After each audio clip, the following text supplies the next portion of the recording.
Bum, bum, bum, bum, bum, bum. Welcome, welcome, one, welcome all. To just as I was about to say welcome to everyone, Jackie just comes in fast. You were supposed to be ready an hour ago. Now you I just know. came.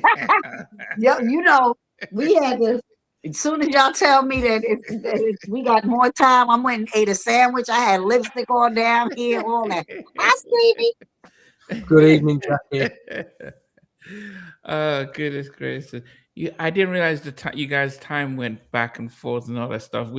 So yeah, I guess so. That's when you called me, says what's going on. I'm like, what are you talking about? I So know. I knew when you weren't on, when I came on the live stream, and this is the first time like I ever came on early. I was early. I was like 4:28. I was on there waiting. And I said, "What happened? Did I mess up something?" I was checking everything, and I was like, "No, no, I'm not messing something." And I thought about it, and I said, "Well, maybe because our time changed. yeah, Your time didn't change, and you don't know." yeah, yeah. Cool. Hey, Derek out of Minneapolis, welcome, and we've got Swami out in Cleveland, Ohio. Welcome, welcome. Yes. So goodness, and Marc Gordon will be joining us. So, Hmm. which is definitely a good thing. Yes, and then we get to talk about um, a group and a catalog that is Benson. Okay, Randy and the Gypsies. We're working on that. We're working on that, Benson. Yes. Anyway, before we get into the OJ's Levert catalog. Stevie, how's it been? Any updates? Anything? I'd, I've had a busy weekend. On Friday night, I went to see, and here's a name that you want to scratch your head. You want to scratch your head and think, yeah, I sort of remember. I went to see a guy called the Egyptian Lover live. He's performing in Manchester. He's like an early pioneer of the electro funk sound of the early 80s. He had quite a big electro hit called Egypt. Some of you might remember that. Or the Nile. Some of you might remember the Nile. But he's playing an 808 drum machine live on stage. And it's, Oh, dope. the gig was packed out. It was mainly electro and freestyle music all night, but very different, but certainly an experience. Don't forget anyway. So yeah, and then on Saturday I was doing a little vinyl digging at record fair. So I'm a bit tired, but in good spirits for tonight to talk about this amazing group that I grew up with as well. So Yes. Mac, we didn't see you. Goodness, last week. What did we do last week? Oh, Basic Black. Yeah, you missed out, and Mac. We surprised you didn't come. Baseline G. Haven't seen you in a while. Welcome. Okay. Yes. Derek is saying Egyptian Lover is dope. So, Jackie, how's you been? What's been happening on your side before we get into the album and I've stuff? been good. I've been good. No, what's funny, I did it. They had their Delaware telethon, right? And Chris, Bruce, the guy that I work with, he he hosts the telethon. So I did the jingle for the telethon, and then he also wanted to um put out the video for the movie, from the movie The Conspiracist that he's executive producer on. And everything messed up when it was time for me to come on. When I tell you nothing would work, I was like, why? What happened? Nothing would work. The jingle wouldn't play. Now it was playing fine before it was time for me to come up and talk. And talk about what I'm doing, talk about like the songs that we did together and whatever. Nothing, just crickets. The music wasn't playing. The video wouldn't play. Nothing. So we both looking crazy live, like, oh shoot, what happened? So that was my crazy time this week. Sometimes we don't know why things are stopped. We don't know why little things happen. But it happened, and it is what it is. But I don't know how much they made with the telethon, because they Mhm. usually do very well with the Delaware telethon. I don't know how much they made. I gotta ask Chris how much they, you know, make for all the charities. So Okay. that was it for me. My bum. I think I'm just jinxed all over the place. Like I don't know. No, but what do you make of this? I won't call it revival, but there seems to be this mad love with the Make It Last Forever. I saw Keith Sweater at some rappers concert. If you see his IG, and Oh, he doesn't even need to. They just play the music and everyone's singing along. The album is over 40 years old, but it almost feels as if that seems to be his Thriller album, and everyone still loves the songs. Make It Last Forever. He's Right in the Wrong Way. All those songs seem to be almost. I wouldn't even say classics, but they almost seem like part of the culture. right. Which they are part of the culture. Um, I don't know what's happening with nothing. You know, I'm not involved with anything. All I know is my voice is, I hear my voice on these things, and it's just, it's beautiful though to Mm, be what is this? The album dropped in 87, so it's 39 years, okay. almost 40 years ago. But we recorded in 86, so Wow. it's been 40 years now. Now it's 40 years, and it's like, damn, how old are we now? I don't even want to think about it. But yeah, it's nice to see though that it's coming back to life even Mhm. more.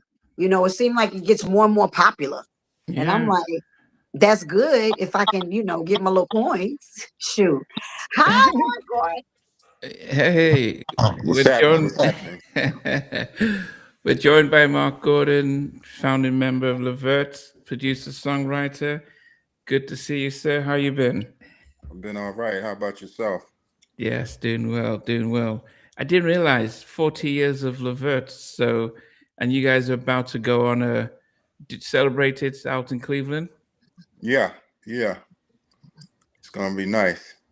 Okay, What okay, y'all gonna do? What y'all doing in Cleveland? No, What is it? it's really a show, but it's just highlighting all the songs and you know what I mean. Okay, who's on the show? Us. You know what? Joe Little and the Levert Oh, experience. the So LeVert Joe experience. Little and Okay. yeah, Joe Little and Dave and myself, and we're gonna cover a lot of the songs in the catalog. Oh, okay. okay. Namdi, talk to Mark about the LeVert experience, what they're doing now, and Yeah, who's doing it. yeah. But before I do that, it'd be good to introduce Stevie. Stevie, can you see and hear us, Oh, I'm Stevie? sorry, Stevie. We just left you out. I'm sorry, Stevie Streets. Stevie, can Stevie hear us? Here he go. Yeah, it doesn't seem like it. Mm-mm. Okay. I I told can him hear he you need all. antennas in I can hear you Manchester. all. Okay. Okay. Yeah. Okay. Yes. So Stevie, Mark Stevie is one of the. I don't know, Mike. He's one of us here. Um. Yeah. The Laverta experience. How did it come? How did it come about? It was it was put together on the Tom Joyner cruise. Um, they had asked Dave and Joe to do a tribute to Gerald, and so they asked me. I was the last person, and so I said, okay, I agreed too, and we went on the cruise, and um, and we performed, and we hadn't really got together to perform, so that was our first time. So I was like, let me see how this goes, and it went pretty good, and we decided to continue doing it after we got off the boat. And I guess one of the things that the connection between the Rude Boys, sorry, not the Rude Boys, yeah, the Rude Boys, Men at Large, um, they were part of the extended LeVert family. Yeah, Travel Productions. Me and Gerald put together a production company called Travel Productions, which he found Rude Boys and Men at Large, and they were signed to us and signed to Atlantic Records. Yeah, goodness. I think thinking about what you guys did for Cleveland, and of course you had OJ's ahead of time, but really putting that music on the map, and actually, going through you guys' catalog and just seeing how much stuff that you and Gerald did together, after after the second album, um, after Bloodlines, doing even from Bloodlines, just doing the majority of the production. Was that something that Elektra, well, Warner Brothers, where did they Atlantic. want Yeah. you? Well, Atlantic, yeah. Did they want you to get big producers, or were they fine with you guys just saying, "Okay, we trust you guys"? Well, no, not in the beginning because they actually we did the writing, but for the most part we did the writing, but they did get other producers to produce the initial works, and after let's see, what was it? It wasn't until Just Coolin was the first album that we totally did our own production. Mm, Mm. yeah, Jackie, when did you get to know the guys? Oh my gosh, Mark, when did we all meet? In 80 what? Um, it was Keith's first tour. Was it Keith's first Uh, tour? yeah, we was somewhere. I want to say New York, or it might have been another city, but um, we came to the show, I and remember y'all. I remember y'all coming to the show, but I thought maybe I met Gerald first because that's I possible. remember Gerald coming to the studio. Yeah, that's possible. And then when y'all came to the show, like you said, that's when me and you met, me, you, and Sean, because I didn't know Sean either. Um, but shoot, what was that? Our first, no, well, what tour was that? I don't even know. Was it with BBD or no? No, no, no. No, It was with True. no. It was I The think Bobby just Brown? the show you yourself. I mean, it was a show for Keith, and I think that's what it was. It wasn't like it wasn't like a big show, but it was a. I want to say it was in New York. Probably. Ah, goodness. Probably. We just know we've been knowing each other forever, right Yeah, about now. ever since then. Yeah. Yeah, ever since then. And we were, we all became family. What was the big tour? It was the Bobby tour with Karen White. Was that your big one that you guys did when you first? That was one of them. We also did. We did Cameo. We did. What's my man? Did Cameo and what's one guy's name? Rock Me Tonight. Oh, Oh, Freddie Jackson. Freddie. Freddie Jackson. Yeah, we did. Yeah, Rock Me Tonight. Yeah, we did Freddie Jackson. We did Cameo. Those were the biggest ones. And Bobby. Okay, yeah, we got John from Troop here. He's Hey, John. yes, just not to mention it. Both, yeah, you guys did Mamacita for Troop. Yeah. Yeah, so we got John from Troop in watching live and sending his love. Um, one of the things I noticed with you guys is that, and it was this Atlantic's decision. I mean, you had an album in 88, 86, 87, 88, 90, 93 to 90. I mean, it just felt like, come on, this most groups were, 2, 3 years, then the next. But you guys were just churning them out. What was the reason behind just releasing so many in such a short period of time? I don't know. When we first signed, it came on the heels of an independent record. So we had an independent record that was kind of, you know, it was bubbling, but it wasn't, you know, it wasn't super big, but it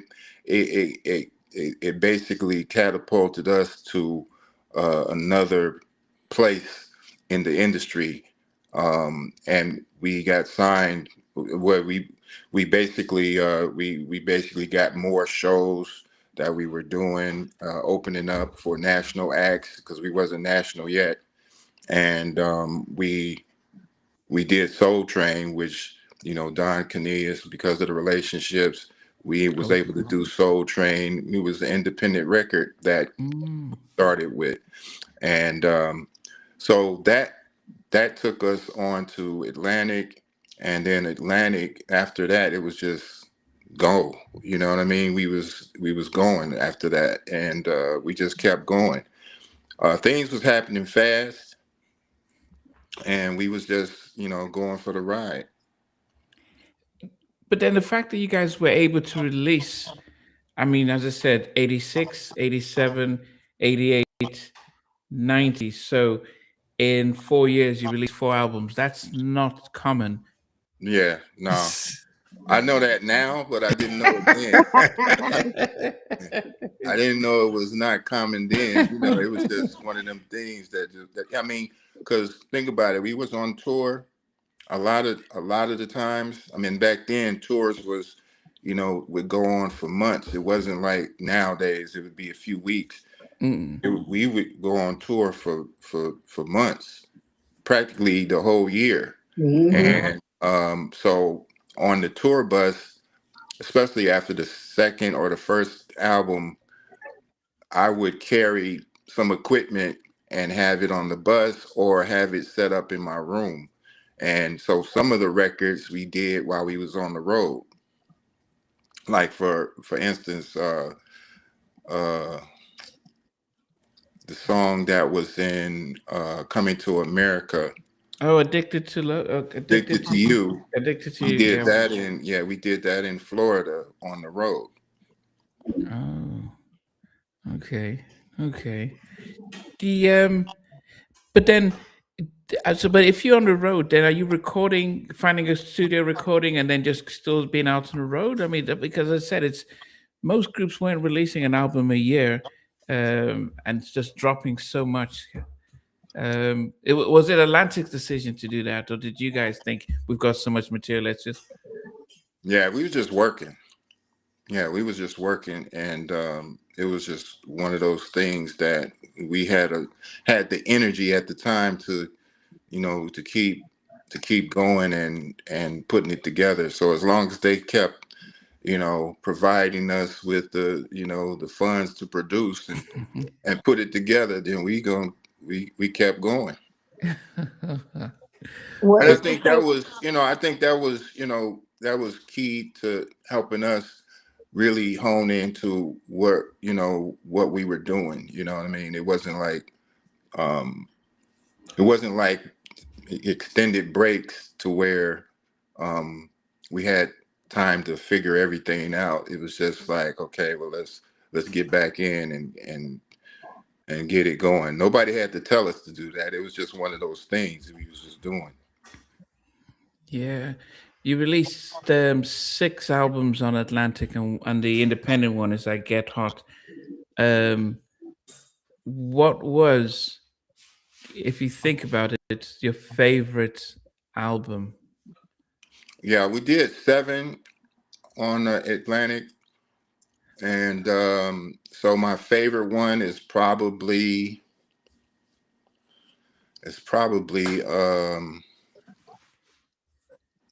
I don't know. It's probably the album would probably have to be Rope-a-Dope.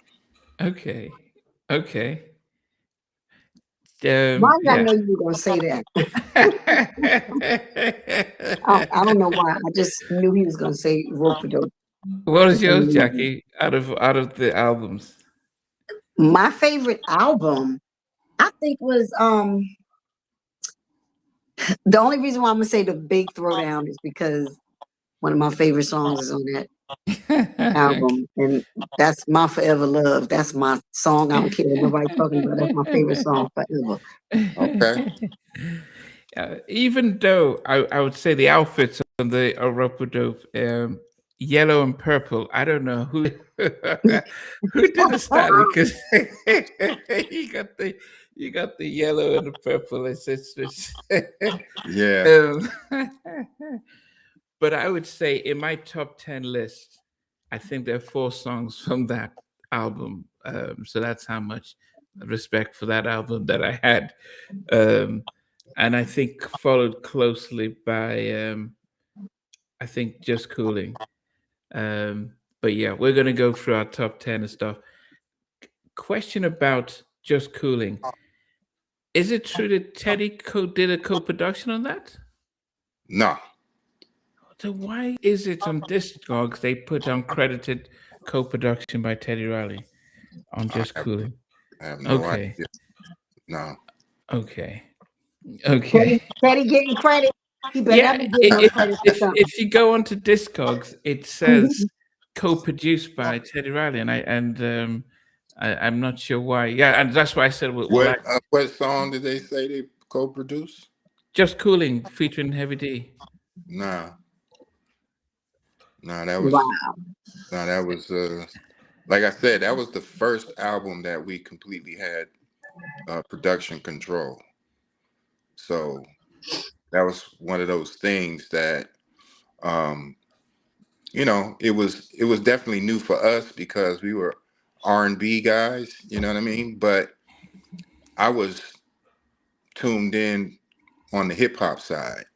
And so my influences were a little of both, but I came up through R&B, some jazz, but the hip hop, which was the newest thing, was influential in where I was at the time. So when I came up with Just Coolin', Gerald heard it and was like, "We need to get a rapper on here." And I was like, "Okay, that sounds good to me," And he's like, "Who you want to get?" I was like, I don't know." And he suggested Heavy, and I was like, "Okay, well that sounds good." And we put in a call. We were recording. We started recording, and we was in Philly recording at Sigma, and he put in the call to Heavy's people, and he was like, we sent him the track, and he was like, "Yeah, I'll do it." He came down. I don't know if it was that. I don't think it was the same day, but he came down shortly after, and he put down his verse in the beginning and verse at the in the end or the middle, and it was like it was meant to be. I mean, Heavy brought not just an energy, but he brought a fan base. Because I my first hearing of LeVert was with Casanova. I was in Nigeria. It was a massive hit across Nigeria. It maybe, I don't know. It was just one of those songs that across the world it was a massive hit. And then we didn't hear much anything else. And then when Just Cooling came out, it felt like, oh, we all know Heavy and you guys, and so and even the performance as well. So yes, and I think for me it was interesting, going through your catalog for today's show to see how you guys could start in '86 and then you get to '97 and you're still, moving with the times. Whether it's like, okay, what was it? I think the rope-a-dope style. Okay, it's New Jack Swing seems to be in the mix, so let's get some of that done. And then going into For Real though, doing the R&B kind of, moving into there. So being able to not be out of step, and being consistent. How did that partnership with Gerald help keep you guys production in house, but also make sure that you guys were always on top? Well, being a creator, you always try to, at least for me, I try to, stay innovative, stay, keep the sound moving. I don't know if you noticed, but a lot of the music that we done, as far as LeVert, it always moved. As far as it's never stayed one thing. You know what I mean? Um, and I think that's because I like, for me personally, I like sounds, and sounds make the makes the production, and I like different sounds. So that inspires me as far as being a producer and a writer, because those sounds, makes give you the idea. A lot of times I hear, going through the production and creating the production, a lot of times I would hear the idea a million more times than anybody else heard it. So I'm going to have my own personal ideas of what I want it to be before it even gets to Gerald, you know. And but a lot of times I would have some ideas and I pass it on to him, and then we go from there, or I just pass it on to him, and then he would put his thing on it, and that it would be a marriage from there, So it worked. It worked, and we had what I call a chemistry, and that chemistry was something that I couldn't deny or change, because we had came up in this and started it together, and the chemistry was undeniable to me. Jackie, remember 2 weeks ago we had Mickey Howard on, and we did her catalog, and remember some of the tracks that we all loved were done by Mark and Gerald. The duet with there was one that the two duets with Gerald, with Mickey. I can't remember right off my head now. That's what love is. That's what love is, and what was the other?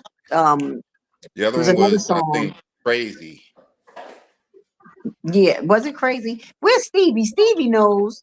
Yeah, I think Stevie, it, we were I waiting think for it's Stevie to Crazy. talk. yeah, yeah. What happened to Stevie?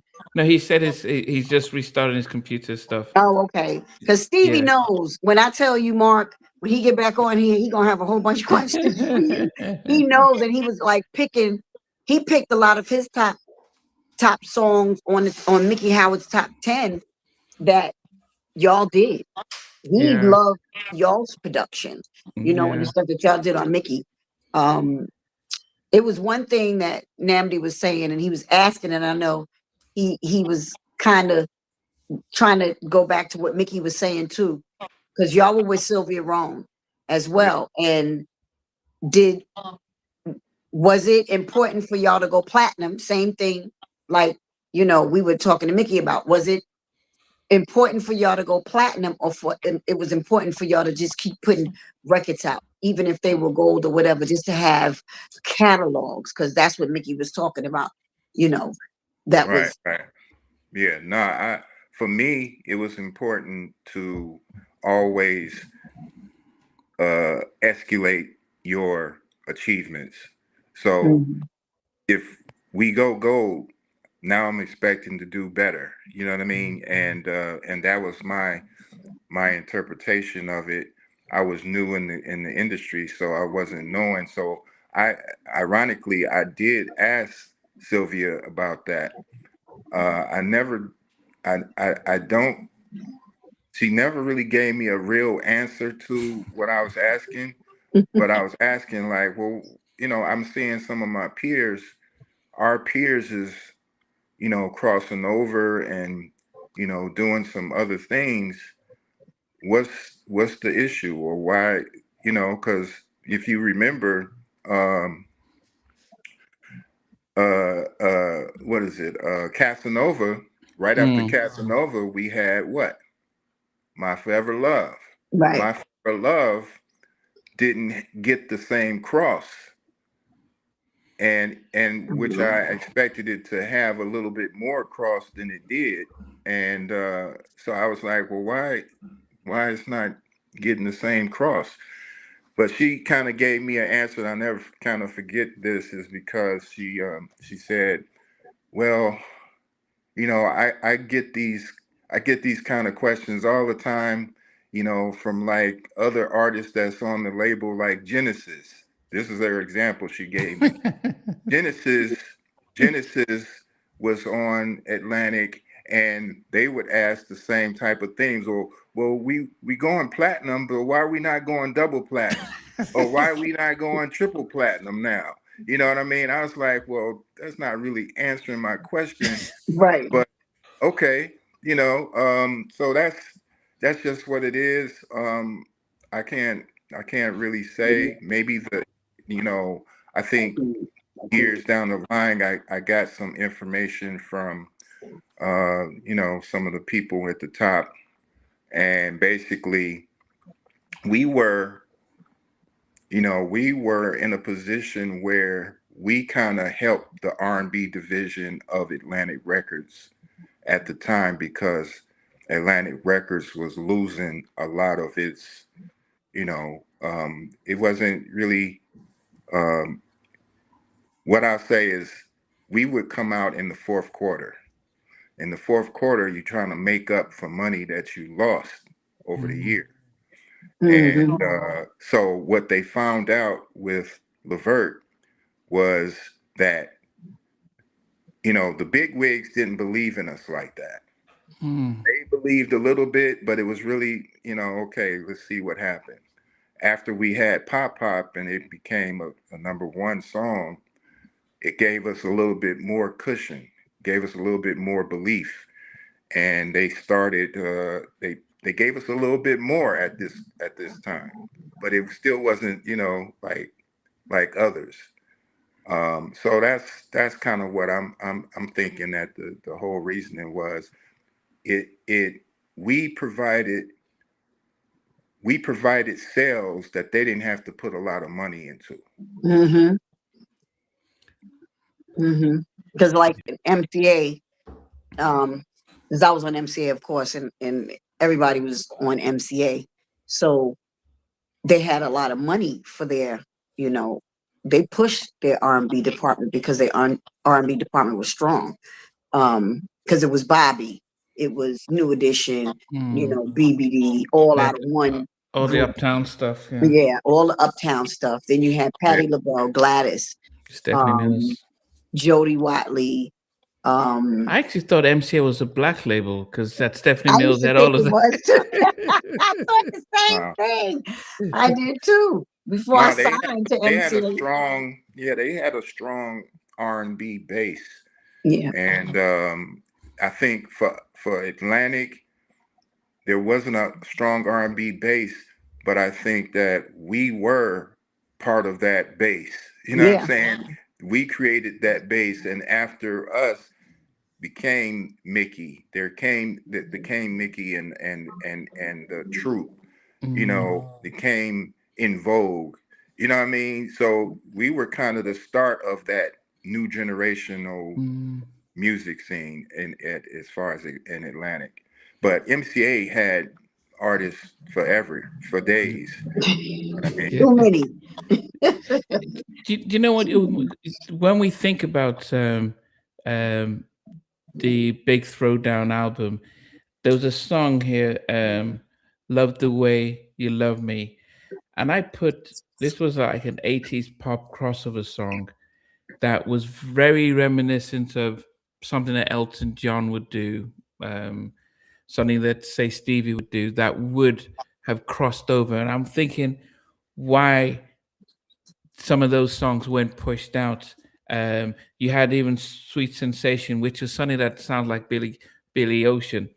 And these are songs that would have gone not just within the R&B, but would have been very pop and very crossed over.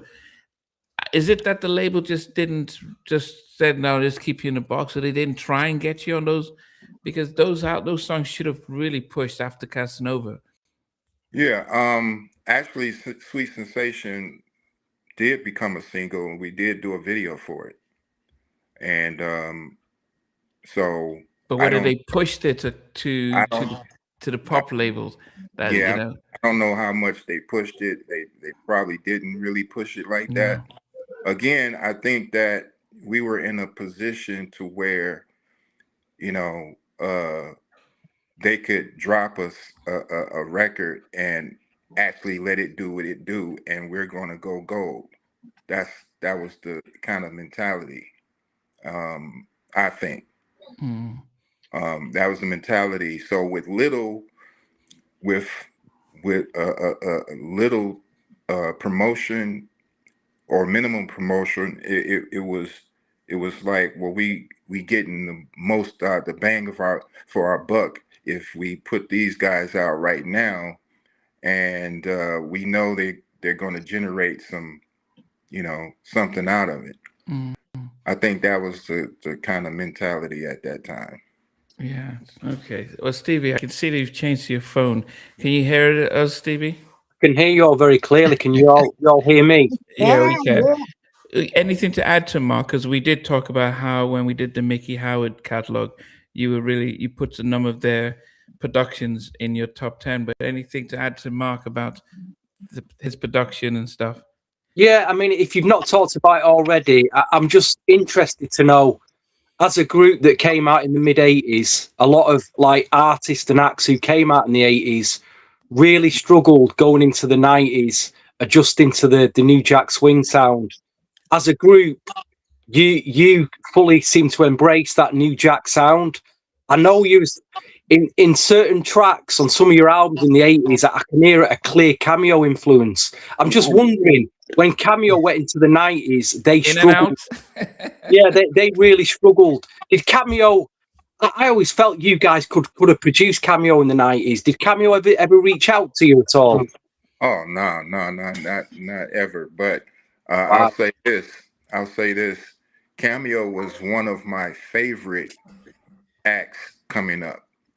I remember going to see them at the front row, one of my first concerts, and that's when there was the whole band, the kind Yeah. of the original band, and they Mm. was just bouncing. They was all over the. It was just so much energy, and I was just like, man, these guys is crazy. So, but yeah, so come full circle.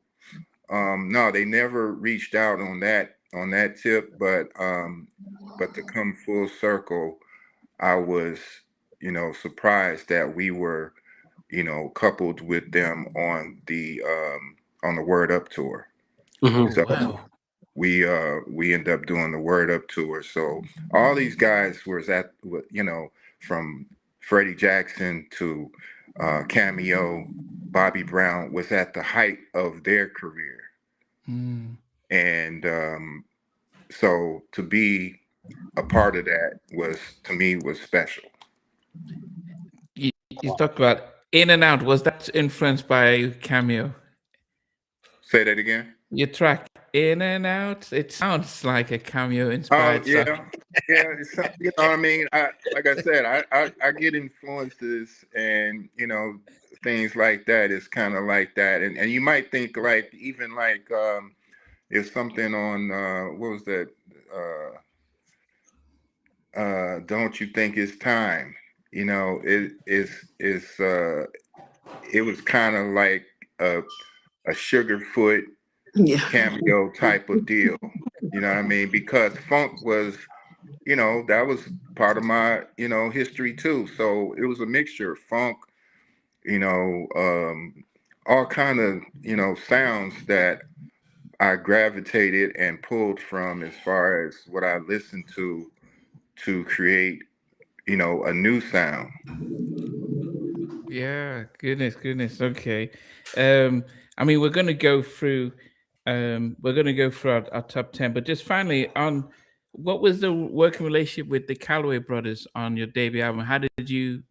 What did you take from working with them? The takeaway from them is, okay, so the story is that Casanova was probably Gerald's hardest record to sing. And you think Because that he couldn't take it to town. yeah, well, it was, you think it was easy, and it would be easy for somebody that wasn't Gerald, you know. You know what I'm saying? So, but Calloway, Reggie had him in there and doing it over and over, just different lines that he wanted. So my takeaway from that session and learning from them was that, you know, it's not right until you think it's right. You know what I mean? And I think that him being a stickler for what he wanted created a hit that we couldn't deny. You know what I mean? You don't know that beforehand, but I just know how much we had to put into that record in order for it to be what it was.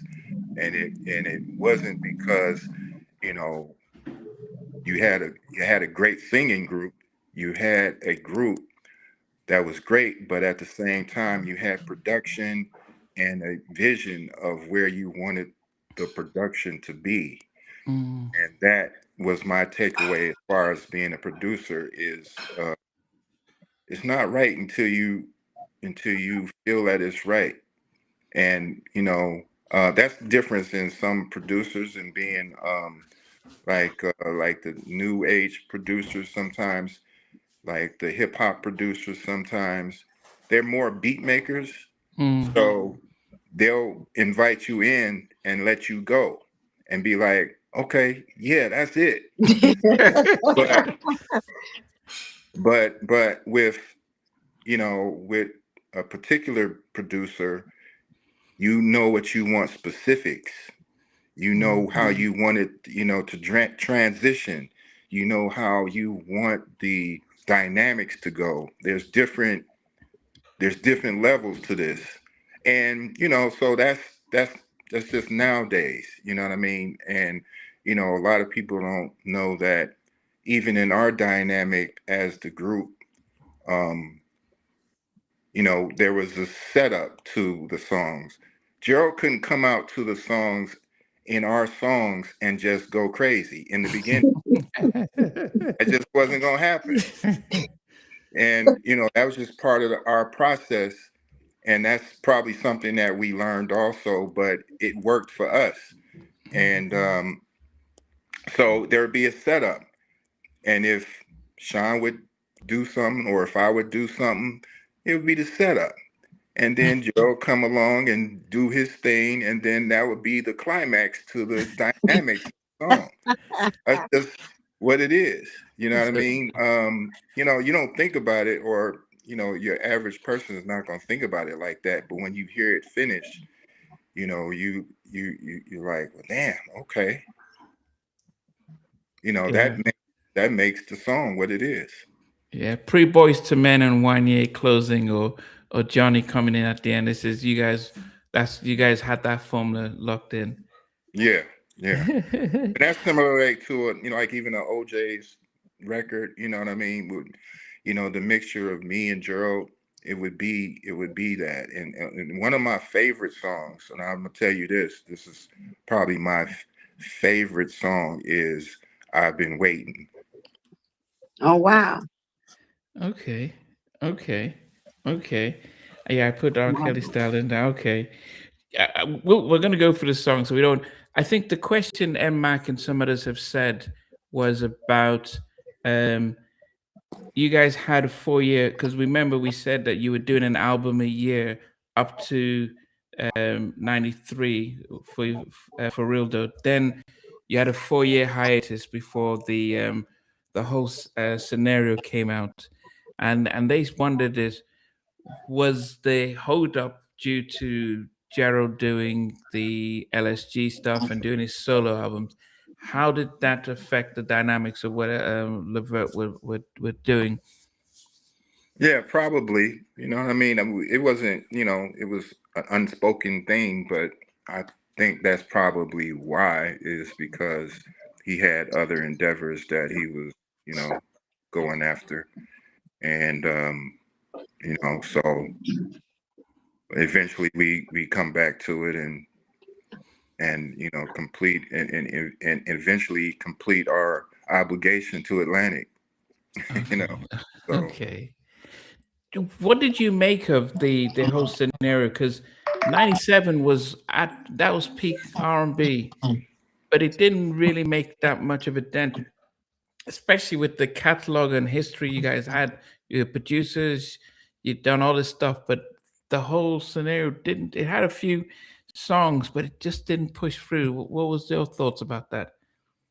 my thoughts was, you know, I think at that time we were kind of like in a place where we were just doing the record to fulfill the obligation. Mm. And at this time, you had a change of hands with the label, and the label, you know, things weren't the same. So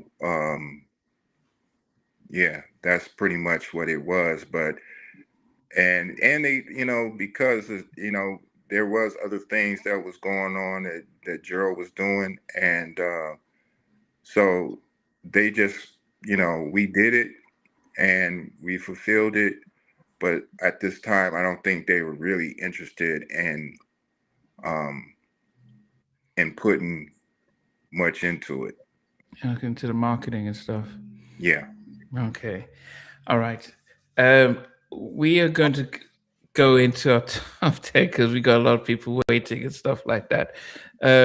So, Mark, what we're going to do is we normally start. We've all listened to the whole catalog, and we normally start at number 10 down to number 1 across the album.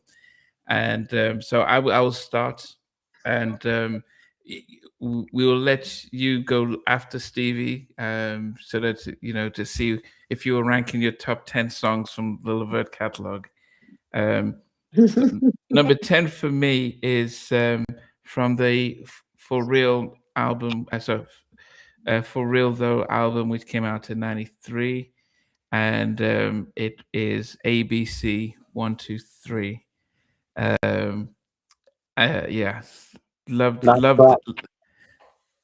Was it? What you say, Nice track. Stevie?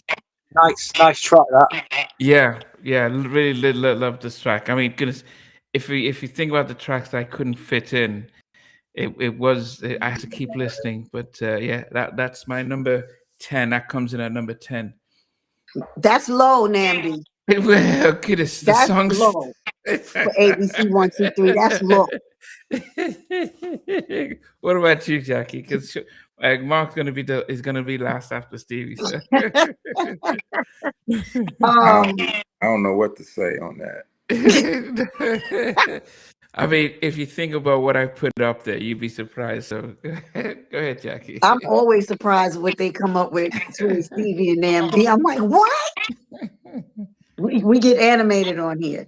My number 10 is from the Just Coolin album.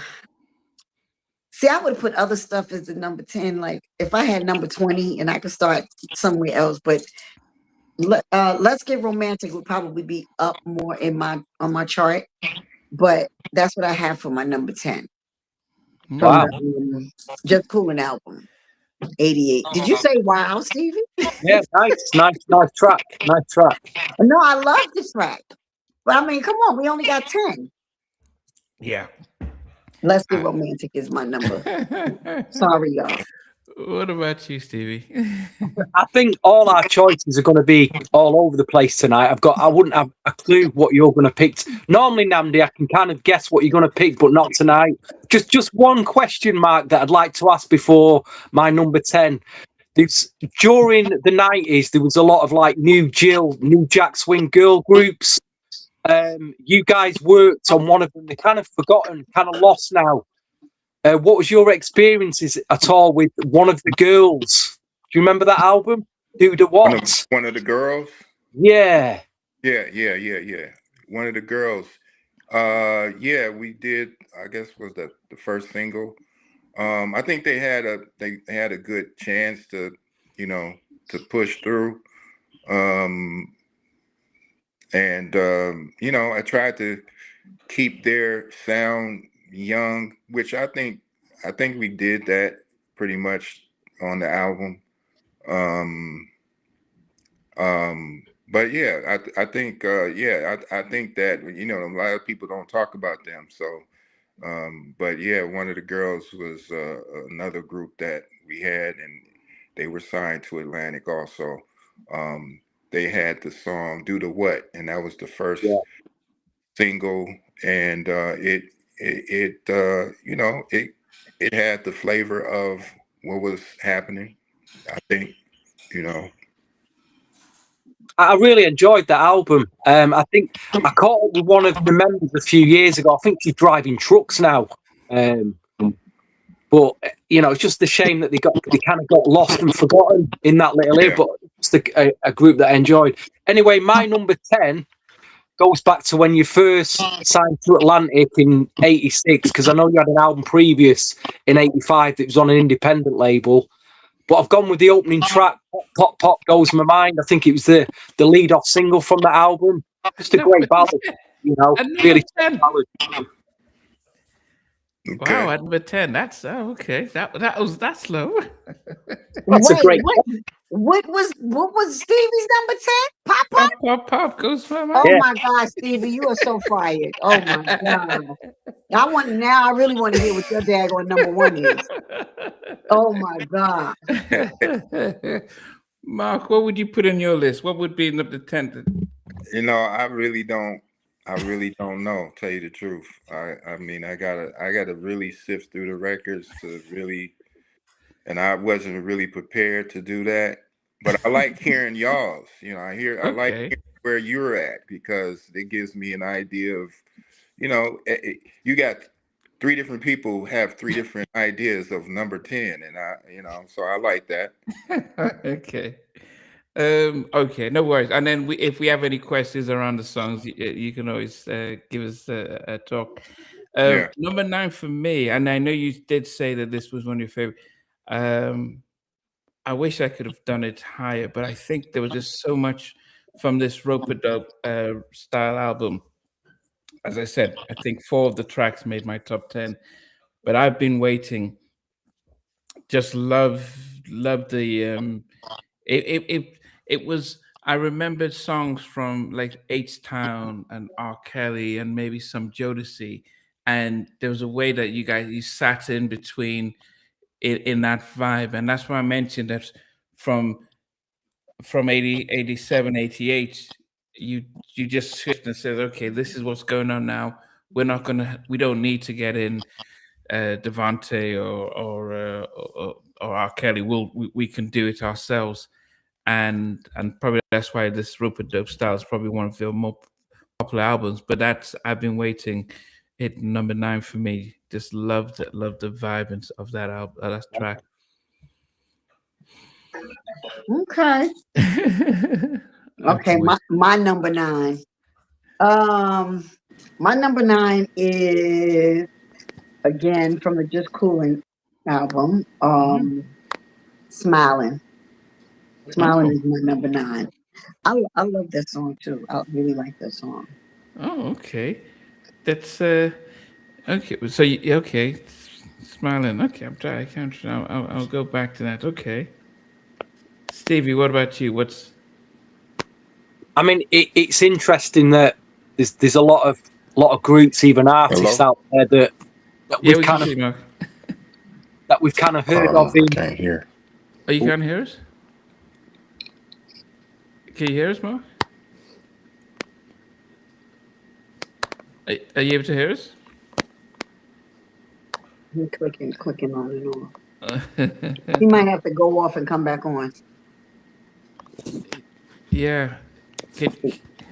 I'm gonna text him and tell him to go off and come back on. Okay. Oh yeah, it's Smiling. You gotta go listen to that. Did he go off? He went off. Did he go off and come? Can you hear us, Mark? Yeah. Can you hear us?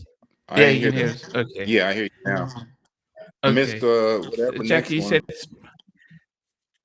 Jackie, your number 10, your number 9 was Smiling from the Just Coolin album.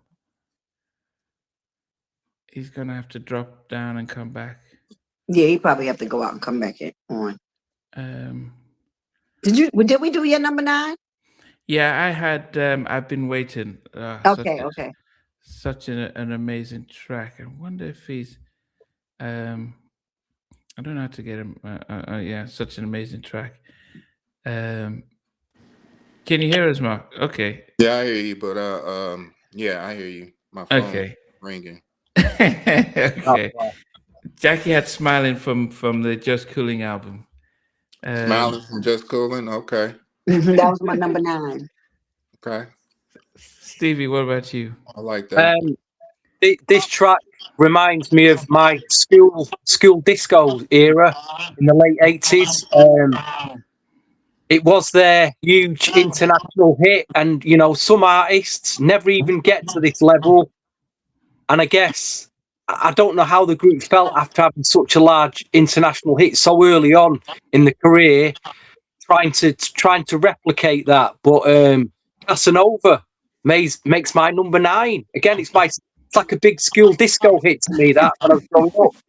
Such a huge international Casanova, number 9. That's major. Right. Get him, Mark. Casanova Hey, is number 9. hey, you know what? Hey, that just means that it's some other ones that's gonna be on top of that. So I like that. Yeah, Stevie. No, Okay. Steve, he does. Stevie pulls songs out of the hat, and you're like, what? But he always have good ones that make sense when he break it down. It's like, no, yeah, you're right. You're right. Stevie. Wow. Okay. Yeah, you got a lot of it's like out of 7 records, you got a lot of records to pull from. You know what I mean? You know, so 7 that albums. part of it, I really like that aspect because that says that you're reaching different demographics. You know what I mean, with different songs. So I like that. Yeah, I think, but Stevie, you're giving the viewers a heart attack with your choice so far. But anyway, they almost think that you're going reverse because people have those songs in different orders. Okay, number 8 for me is it was a New Jack track, which gave me vibes of Guy and Troop, and absolutely positive from your Ropin style.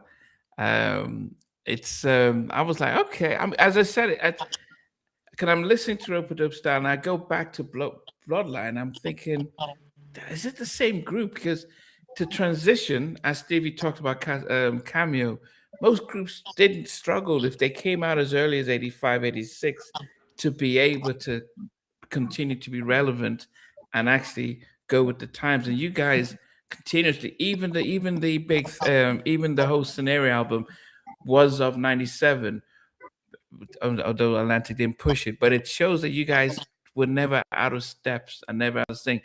You were able to always be current. And I'm listening to that, I'm like, okay, what yeah, what given the New Jack troops a run for their money with that, and the fact that you and Gerald doing the writing and production is impressive. That you can continue to stay current with your production. So that's number 8 for me. Okay. Okay, my number 8 is from the For Real Though album 93. Can we get it back? Yes, we can. Can we get it back? The good old days. Ooh, that was my joint. The good old days. That was my joint. And that song was such a feel-good song. And when I can say this, when Mark and I started working on my second album, he kind of gave me that feel, with the songs that we did as well. We had what was our song? Ride. Ride. What was that song we did? I don't remember. But it was dope. And it had that same type of vibe from that, from that that all of that era that was going on then. So that's my joint right there. Okay. My number 8. Stevie. Number 8, Jackie. That should be in your top 5. That's the top 5 jam. Stevie, you want to talk. You've already put Oh, Pop, and Casanova in 9 and 10 and 9. That is sacrilege. But anyway. at least they're in there. I'll be honest, Casanova at first wasn't even in my top 10. Wasn't even in it. Oh wow! Anyway, you heard it too much, huh? My number 8 goes back to the 1997 album. There's a track, a mid-tempo jam that I play a lot to this day, and it's called "Swing My Way." Will you swing my way? Yeah, okay. I love like that record. Yeah, swing my way. Do you? Yeah, swing. Okay. What was that based around though? It's based around some 80s track. I'm sure it is. It is. So you can't hear it, huh? I forgot it. I have got the track somewhere, but I just can't. It's on the tip of the So I'll tell you, the idea vocally came from Rick James. Yes, that's it. That's it. Rick James. Rick James jam. Rick James influenced that. I was getting ready to say something else, but I'm gonna keep that to myself because Rick James influenced a lot of things. Yeah. James. Do you? He influenced Mary Jane itself. Mary Jane. Exactly. That's Mary Jane. That's Mary Yes. Mary Jane. That's funny. Okay, let me get to number 7 for me. This comes from the Just Coolin album, 88 Just Coolin album. And it gave me that Sounds of Blackness type of vibe, optimistic and things. Who's the person that's saying, now there's a guy who keeps saying, yep, like he's Teddy. And the song is Addicted to You. I love the song, very positive song. But the guy who said, he keeps saying, yep. And I'm like, wait a minute, that's those Teddy's sort of That's Gerald. Oh, Gerald. Gerald did that. Okay. Yeah, that wasn't me. That was Gerald. What was the reason? Did he know that it's like what Teddy used to do? And because I was like, what? That's I don't know. I can't really tell you. It's one of them things that certain things I just was like, okay, like, it is what it is. I ain't gonna mess with it. You know what I mean? After the fact. So a lot of records in the editing room, a lot of things would get cut out, but I didn't cut it out. Okay. I didn't realize it was Gerald because it didn't sound. I couldn't tell whose voice it was. I thought, and I looked at the album to see who was featured on it, and it didn't. So hence, I was thinking, oh, did you get somebody to? Nah, that was Gerald. Because it was groggily. Yeah. It sound groggily, and I was trying to figure out who the heck that was. I was like, that don't sound like Mark. Yeah, and he said, why is he doing the yep? And it was a beautiful track though, very positive, very, as I said, when I ever write down Sounds of Blackness, it's very much they were known for their uplifting, like it's a happy song. Was it on Coming to America soundtrack or what? Yeah, it was on Coming to America. The funniest part of that song was the beginning because Gerald did a little rap. Yeah, I was saying, who's the rapper on it? That's Gerald. Oh my God. That's Gerald. So he did a little rap on it. And so I don't know if y'all remember this, but going into the song, he went through this whole spiel about how the girl was treating him. And in the end, we started the song with do. He basically was saying that the girl was treating him like doo-doo. Yeah. So that was the funniest thing about that record, which nobody I don't think people put it together like that, but because we started the singing after he did the rap. she treats me she treats me just like, and then we went into the, but that was funny to me. Yeah. What was the influence? Because I'm hearing some Jimmy Terry type of, and what they were doing with, say, Janet and stuff like that. But what was your influence when you were producing that track? I don't know. Like, that was the time that we were on the road, so I don't know. That just came to me at the time, and we put it together. Okay. We recorded it in Miami, I think. Okay. Yes. Okay. That's my number 7. Jackie, what's number 7 for you? My number 7 is from '88, the Just Coolin album. Okay? Just You've got coolin'. that's you've been. We are just coolin'. That's my number 7. It's my Okay. song. Is that your favorite? Because you've had 3 songs on that album already. Yeah, I have, but I can't say that's my favorite No, album. album. Okay. Because you're gonna see, as we get up, you'll see As you get some. higher. Yeah, Okay. yeah. Okay. But Just Coolin', it probably I could say was my favorite, one of my favorites. I have 2, but go ahead.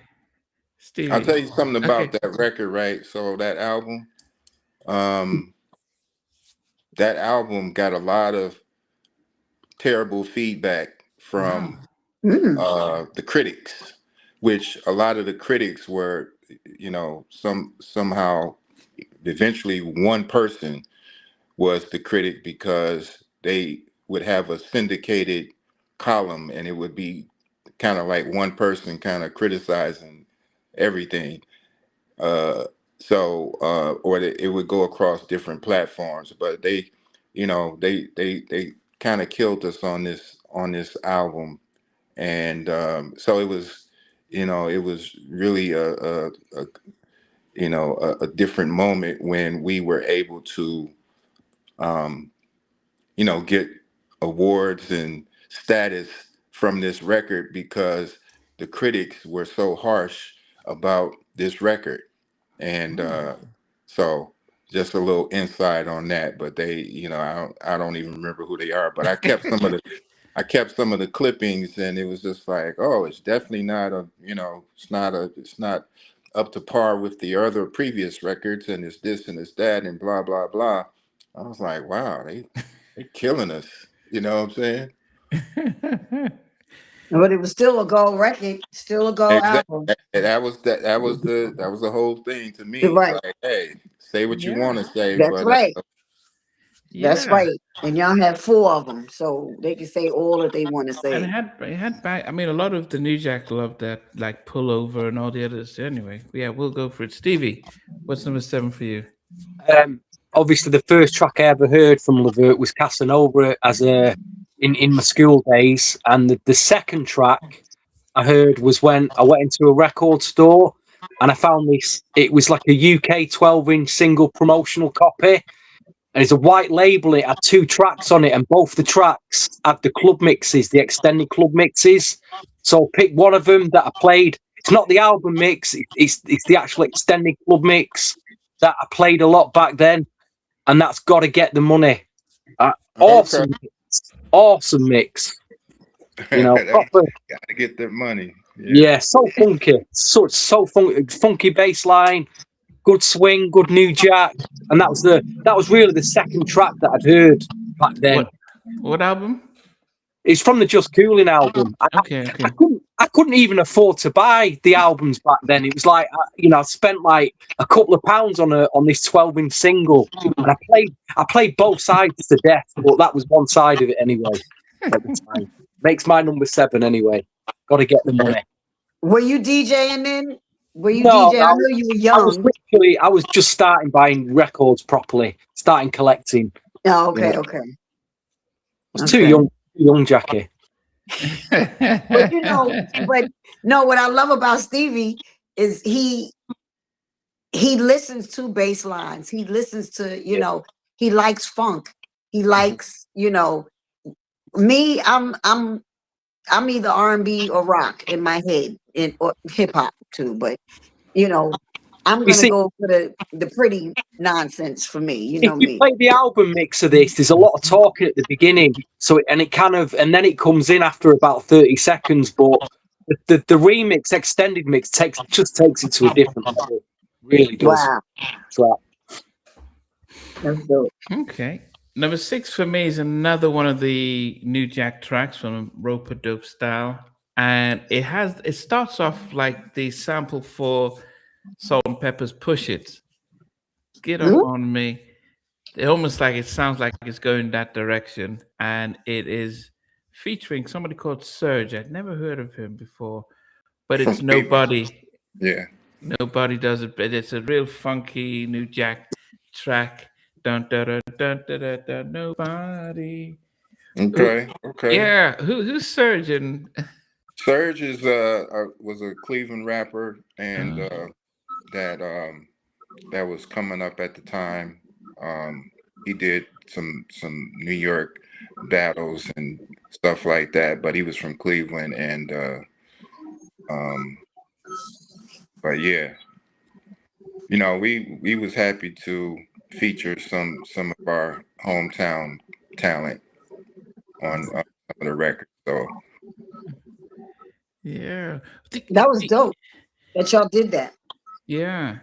But the thing about the nobody does it better. I mean, I think 1990. So I mean, you were at this time, if we think about it. So the Future album is out. Troopers got the Deep album. Has it Deep album yet? No, I think Deep album came out.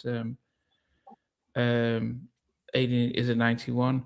But then you know, what was the did you guys get locked in saying, okay, this is New Jack seems to be what's dominating, let us get ourselves on top of that, and how do you make sure you're not sounding like what else is out there, like what Teddy was doing, or Devante on the Jodeci album?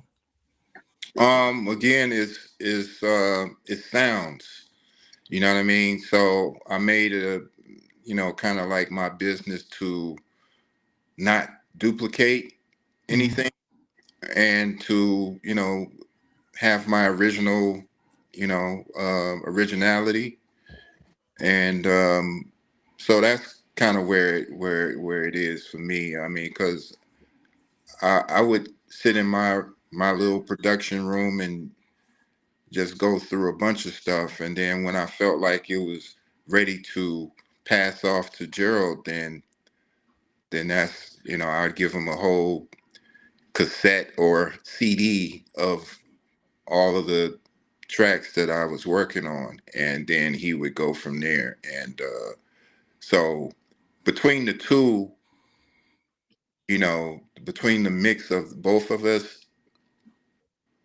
we he would have an idea that wouldn't be totally, you know, like just my idea. It would be his idea, and my idea would be kind of different than his idea.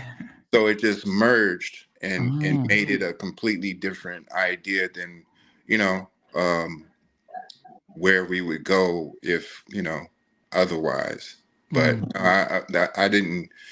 I didn't try to emulate or copy anything that was already out.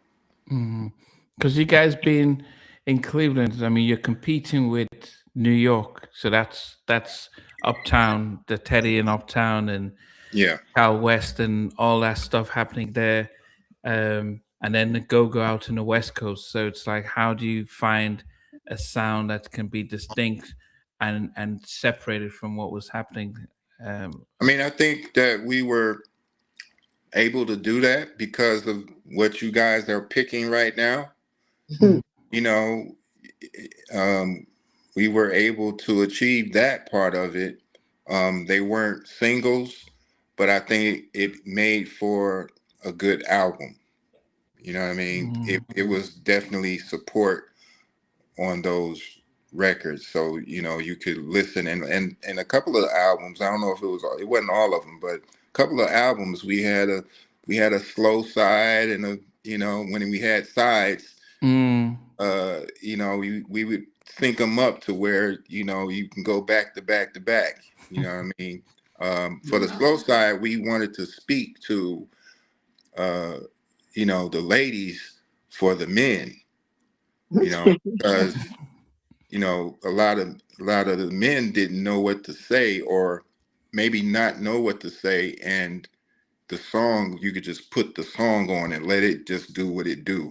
You know what I mean? So that was kind of like, our which I didn't say, I wouldn't think that was something that we pre-planned, but it just turned out that way. Okay. Jackie, what is number 6 for you? My 6. This is my question for my number 6, Mark. What were you thinking about when y'all was writing this? And I know you did this. My number 6 is "Love the Way You Love Me." We. Yeah. That was the one I said. Yeah. Right. That could have been a pop song. You love me. That's my song. You already know I'm a ballad. chick. Yeah. What were you thinking about when you? What album was that? That was the Big Throwdown album. Big Throwdown, yeah. See, that's when you got too many albums. Yeah, we were in LA when we did that. Well, we actually done it before we got there, but when we got there, that was one of the songs that we were doing, and that was at the time when other producers were producing, and but we were in the studio actually doing it at the same time, but we didn't get the credit for production. But at that time, it was I was I would say that my influence at that time, where I was at, was a mixture of Marvin Gaye and something else, but Marvin Gaye was kind of my influence. But even though the track itself is not like a Marvin Gaye-ish type of song, but I think that the wee wee part was I got that from Marvin Gaye. That was the Marvin Gaye thing, and but yeah, I really like that song too. That was a sleeper to me. Yeah. I love this song. But I look at my notes and I put down that it was it could have followed Casanova and become a pop crossover hit if they didn't just say, no, we're just going to play to black radio, because this was the kind of stuff that was happening in '87. The Elton John and Billy Joe, all the kind of songs were very similar, and they could have crossed it over if they thought so. Yeah, and I think too, it was it was simplistic. You know what I mean? It was simple, but it was the changes of it made it more like lavish and luxe. So that took that. In that song, that brung out more of my jazzy side. Yeah. Well, it fit into the Sade thing, too, that was out at that time. And I agree with Namdi. If, Sylvia had her marketing team right, look, we're going to talk about her. If Sylvia had her marketing team right, they would know how to go in there and work that damn record and made it cross over. They could have crossed over that song easily. Because that's when Sade was hot. And, the sexiness and the jazziness of the song, even down to the wee wee, So I turned my honorable mentions, Jackie. So okay, just didn't make the top. It's not. I'll bring it out later. Stevie, what's number 6 for you? I just want to give a shout to an artist that he went solo in the mid-90s again, and it didn't quite work out for him. He was part of the whole LeVert production unit. A guy called Jay Little. on his album, he did a track called Putting It Down. It was just like one of the funkiest, Putting It Down, one of the funkiest tracks, mid-tempos I'd heard at the time. And he did another track called The Hump Is On. Do you remember that one, Mark? The Hump Is On. Yeah. Worked on that record. Yeah, I thought you did, mate. I thought you did.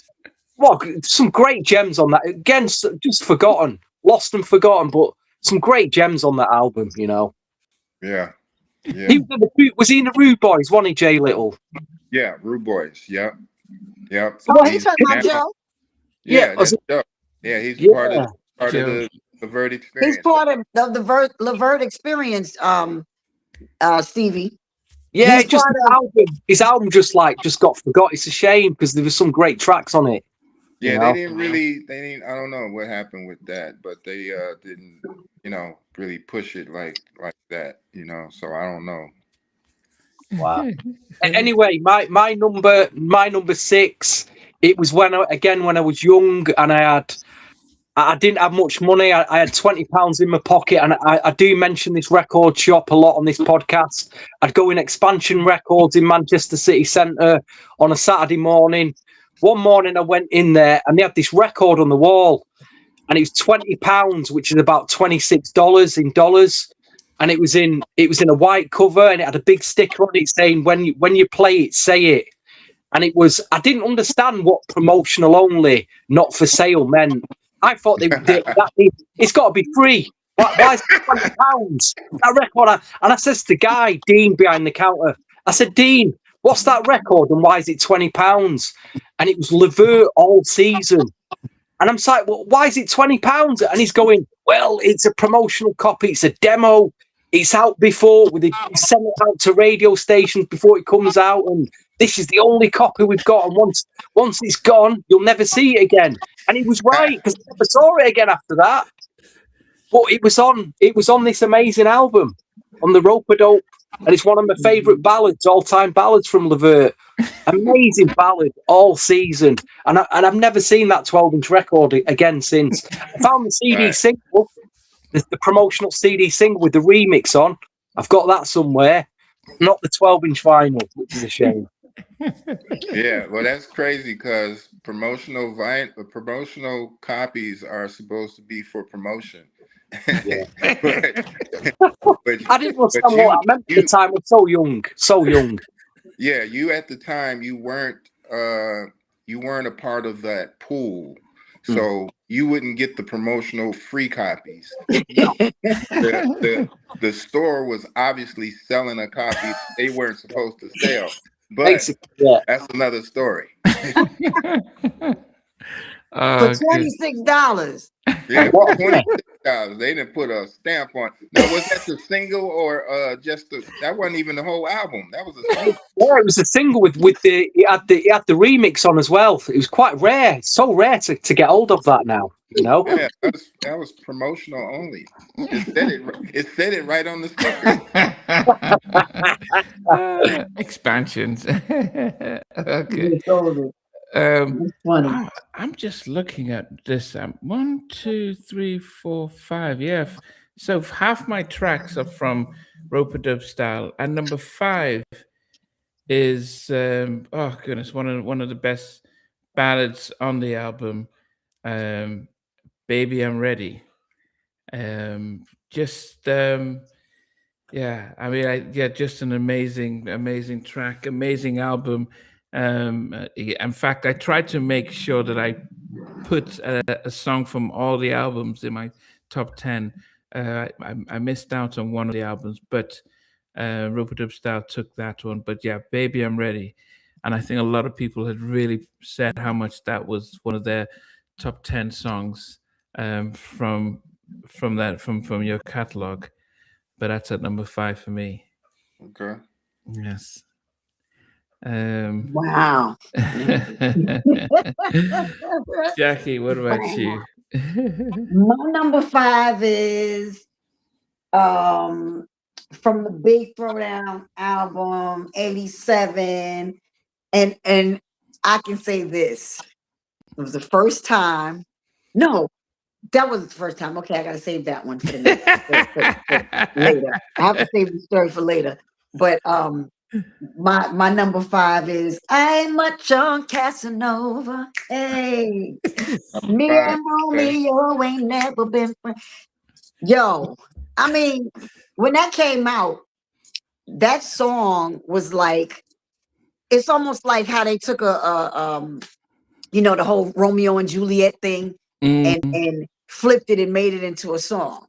Now Right. you got these big thugged out, hood dudes rolling down because I'm from the Bronx, but I was in Harlem at the time, and you got these big like drug dealer whatever in Harlem, top down, in their little Mercedes, whatever they had, little sports cars, rocking Casanova, but singing. I ain't much on Casanova. Me and Romeo ain't never been friends. And you looking at them like y'all are straight killers. And you rocking, this is coming out of your mouth. That's how you know when that's a good damn song. When you Right. got, big drug dealers. And I was kind of around. I didn't hang out with them, but my friends my friends knew, some of them, a lot of my friends, my girlfriends, they dated a lot of the, street dudes. I didn't, but they did. So, but nah, Casanova was that was a hot song when it came out. And to me, it changed when LeVert came out, of course, earlier doing Pop Pop. When Casanova came out, it was like that just made them even bigger. And to me, it separated them from that whole, oh, that's the OJ's kids, that's the two brothers and the cousin. Mark was always the cousin. Right. So to me that took them away from being like part of out of the shadows of the OJs. Yeah. As I said, it was a global hit. I mean, and I think sometimes when I do speak to guests and say that song was global because it was in the UK, it was in Nigeria and different parts of Africa. It's sometimes hard to comprehend. Now you can understand because of social media. But back in 86 and 87 and 88, I don't think you're in the US and you're touring around the US. I don't think you're thinking that people out in Africa and Europe are still are dancing to our track, unless you're like a Michael Jackson who's flying all over the place. But you guys will just be like, okay, good. We've got people in New York singing to our stuff, but not realizing around the world people are rocking to the song, and that's how big Casanova was. But I don't know if you guys realize. I mean, Mark, did you realize how big it was globally? Yeah, Okay. I did realize because we actually would get fan mail from all over. So the fan mail would come from Africa, all over Africa, and Europe, and some everywhere. So so the fan mail just would come to Atlantic Records, and we would get it, and so that kind of told the story, and I would look at all that stuff. So it would let me know that we reaching some places that we ain't reached before. So it was that kind of thing. But yeah. Okay. wow. Okay. Stevie, number 5. I'm gonna stay with this album, but what I really want to talk about is who did the styling for this album cover. I mean, Mandy talked about how Basic Black, the group, how they dressed, but what was going on with these suits here? I don't know. We had a guy that was doing our custom stuff on the road at the time, named Curtis. He did a lot of stuff for New Edition and James Brown, some of everybody. And I don't know who came up with the idea, but we whatever it was, the color scheme, I don't know how that came up. I don't know who came up with the color scheme, but that's what it ended up being. And I was like, okay. And then if you look at the album, we all have different fits, but the same colors. You know, I mean, I tried to keep mine simple as possible. Let me see. That should have been the album cover. Yeah, Yeah. right. That should be the album cover. That's so cool. So yeah, that was you know, suspenders ended up being my thing at the time. So I had the suspenders. I think Wow. Sean had the vest, and Gerald always had the jacket. So that's what it would be. And you know, I don't know who came with the color scheme, but But I you just, know what? You know, just went that with era it. was cross colours. I mean, the new I jacket was I all was about about cross Yeah, to at the colours. say time, that. that was probably Yes, in at the time. You know. that's Yeah, right. I was about to say that, Stevie. yeah. That But to me, they took that it to was the extreme there. They really took it to the extreme. Sorry. Hey, but you wouldn't miss us. That's for sure. that right, exactly. But But I was gonna say that, you know, that for that era, cross colors was big. And yeah, you know, that was crossing a lot of damn colors, but that was, you know, that gold and that whatever color was that was it was That much. lime green yeah. yeah, but if you Yeah, think about it, I'm looking at the Big Throwdown album, and it looks cool. It looks ahead of its time. It did, you know, and then Big Throwdown. yeah, you know, I Yeah, love that. I it love that. looks, and I then yeah, I you like the love just way that y'all look too. at that one too. and even Just Coolin looks cool. Looks like Yeah. okay, and then you almost went back into time when you come with Rope It Up because it was almost like because you had great album covers, but I guess it's like you guys were so into the music. Did you even bother about how the album cover looks like? You weren't even. Does it? Did you guys have a say? It was like, yeah, Well, whatever they put out. yeah, they kind of did the designing. That one seems to be the most, you know, the simple cover that it was because you know when you're talking about the Big Throwdown, that was like in front of the Brooklyn Bridge, and you know we was outside. We had the classic cars. Yeah. Mm, And yeah, all that. yeah, yeah. So that was a little bit more put into it. When you Yeah. talk about Rope Dope, we was just in a In studio the studio, right. blacked out, you know. So that was pretty simple, you know. And that was your bet. That's to me my favorite album, but you know, album cover, regardless of the album cover. Okay, top anyway, four. I didn't actually say what my number five Okay, was, sorry. but the number five track that I picked when I was going through the albums, especially this album, I forgot how much I actually used to play this track a lot. And it's the track production wise that sounds a lot like very influenced by what Ellie and Babyface were doing at the time. But it's the track Hey Girl, da da da. Bum, ba, ba, dum, bum, ba, da. Really upbeat, breezy again, new jack, like R&B track. Yeah, Fantastic track. yeah. Fantastic track, you know? Yeah, hey, these, you know, just the differences in the songs is making me, you know, just reminisce on how many songs that we really did and just the different styles in the songs. Hmm. You know what I mean? It's, I mean, you know, I think that this whole 40 year, like I was saying in my post when I posted that about the having a celebration, 40 year celebration, you know, I said in one of the posts is the bad thing about having this milestone is that you know Gerald and Sean is not here to Hmm. be a part of this milestone, you know, and you know they would be proud of just being able to look back in time and see the work that we really put in. Yeah, as you said, I don't think you appreciated. You didn't realize that it isn't normal to just do an album a year. But then you guys have a long catalog of songs, and but to be able to be current every time an album comes out is not an easy feat. And yes, to be able to celebrate 40 years is an amazing thing. Yes. Okay. That's Number good. number four for me is I think my second song that I remember hearing from you guys, and this came out. You know, we did a show last year on on the albums that came out in June of '88. Four of the biggest albums came out. We had I'll Be Sure came out May of '88.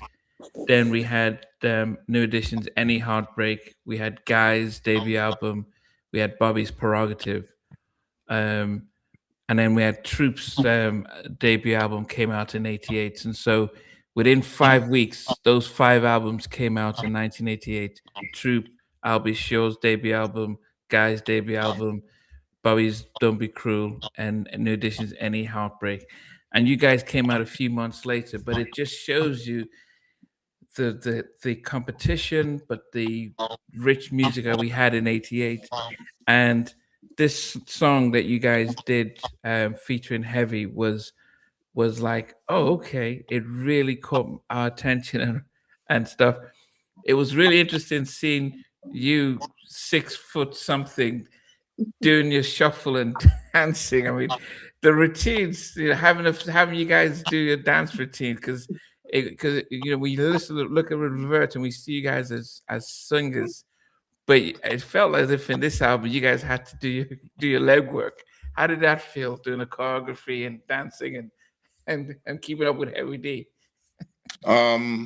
It came with the gig. You know what I mean? So we had to, step into it, and at that time, some of the people that helped us with the choreography for that was Tisha Campbell. Oh, wow. And Jay and AJ. From the House Party movie, was she? Yeah. AJ and Tisha came into Cleveland. That sounds like an incredible era to be part of. Working with Tisha Campbell and AJ likely brought a serious level of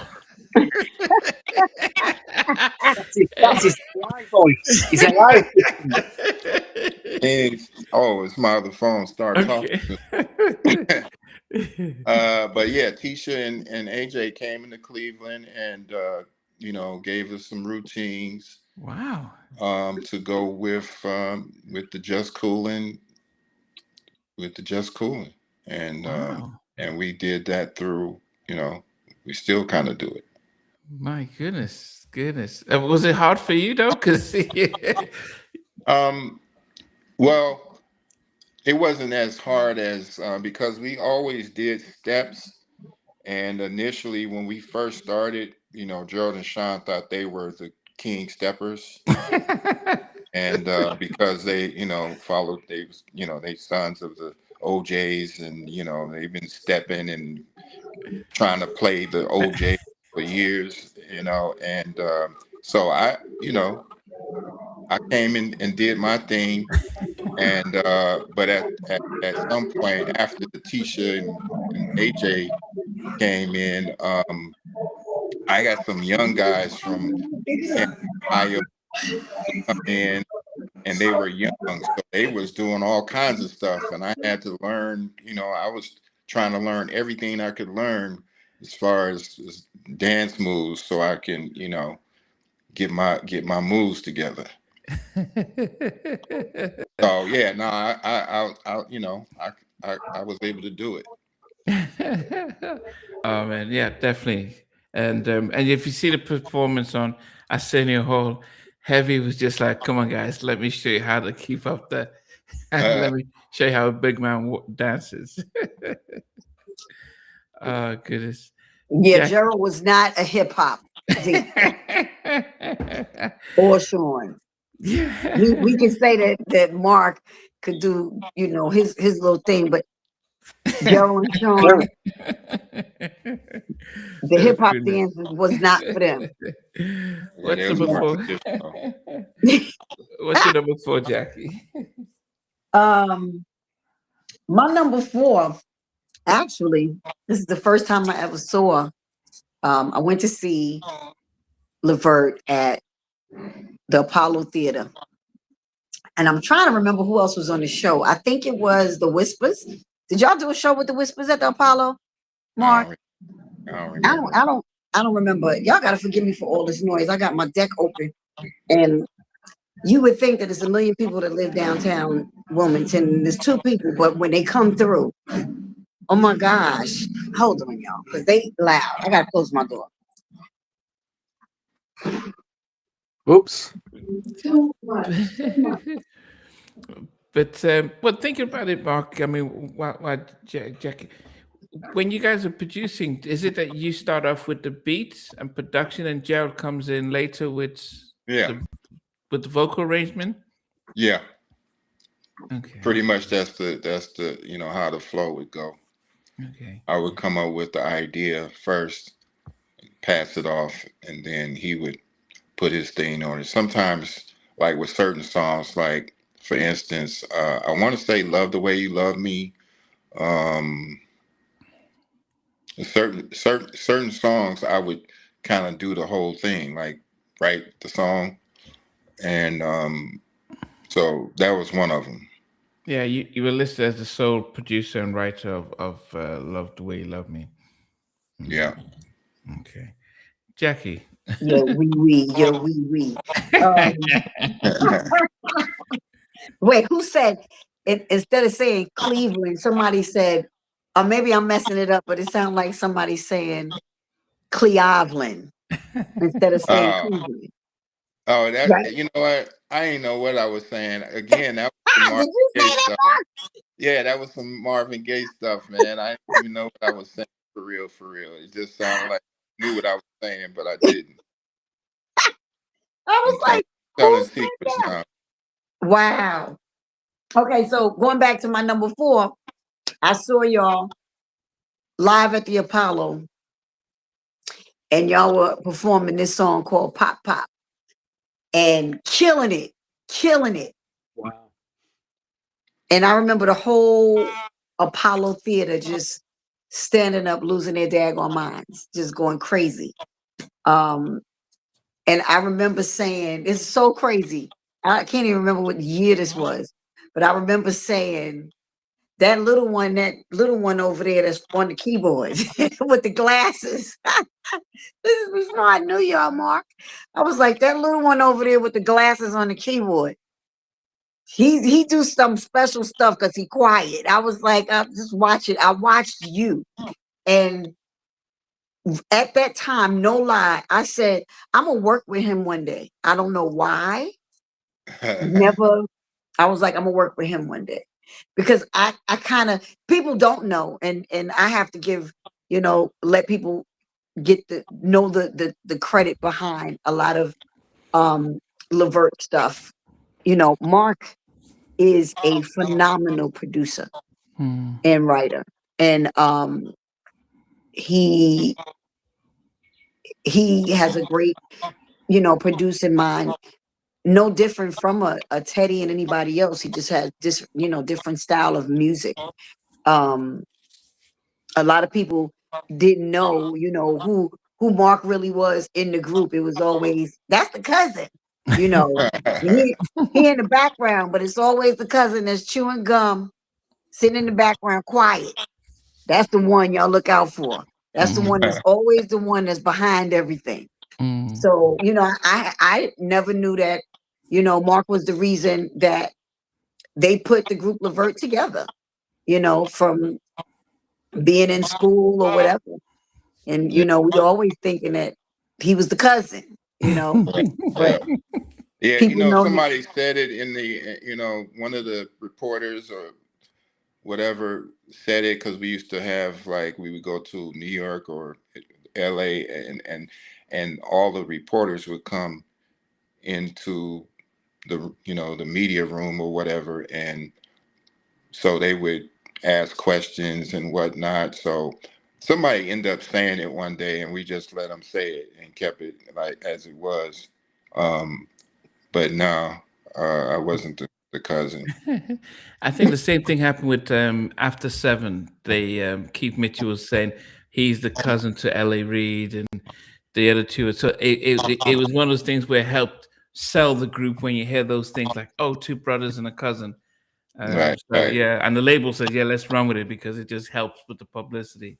Yeah, yeah. But originally we started as a band, and it morphed into 3 members, and Wow. yeah, because when I came along, it wasn't a band yet, but we started a band. and we tried other bands to be a part of other bands, but we ended up trying and putting together our own band. And when we started doing the little chitlin circuit, we me and Sean would go back and do other stuff. So Gerald would stay in front, but we would swap spots with the keyboard player, and I would go play keys, and Sean would play drums. So Wow. that's originally how we did the LeVert band, and then eventually it morphed into us doing just staying in the front. Wow, goodness. All right, Stevie, what's number 4 for you? I just want to give a quick shout to another LeVert production offshoot. The guys, Men at Large, you, me, you, me. You got to use me, baby. Oh, I used to love Men at Large. Awesome guys. You know. Anyway, my number 4, and it's my second pick from the Just Coolin album. It's my final pick from that album at number 4. And it's got Heavy Be Diddly Diddly Diddly D on it. And it's Just Coolin, the club mix. But that bass line on just heavy bass line again on the club mix. Brilliant mix. Awesome mix. Oh, such a heavy bass line. Had to be in my top 5 anyway. And we're number 4 for Namdi as well. So we're in tune there. We're in tune. Oh, that was you had Namdi number 4 too? Yeah, I had Just Coolin at number 4. Okay. Wow. Yeah, it was the second song that I heard about from you guys, and I'm Heavy is my favorite producer. A big difference from the album mix to the actual 12-inch club mix. A massive difference. Yeah. Stevie, I don't think you knew. Again, so Joe Little from the Rude Boys and Dave from Men at Large, they both are singing with Mark. That's the LeVert experience. So they're doing, see. their whole thing. That's great. what they That's touring fantastic. doing right now. It's a great. Have you guys thought of doing any new music together at all? We working on that too. Wow, that'd be amazing. That would be amazing. I mean, we got a lot of follow up, to follow up to. So it makes it kind of hard. You know what I mean? Because all these songs you naming is like, man, we did that too. We did this. You know what I mean? So it's like it make it difficult. After you hear so many songs, it makes it hard to kind of like, okay, we gotta really put something together that. It's like to match that level of what you've done in the past. It can't be easy, can it? Really, No. Yeah. Okay, going into the top 3. Number 3 for me is arguably one of your best ballads. My final track from the rope-a-dope style. But that's, as I said, half my top 10 is from that. All Seasons. Goodness, that's just I mean,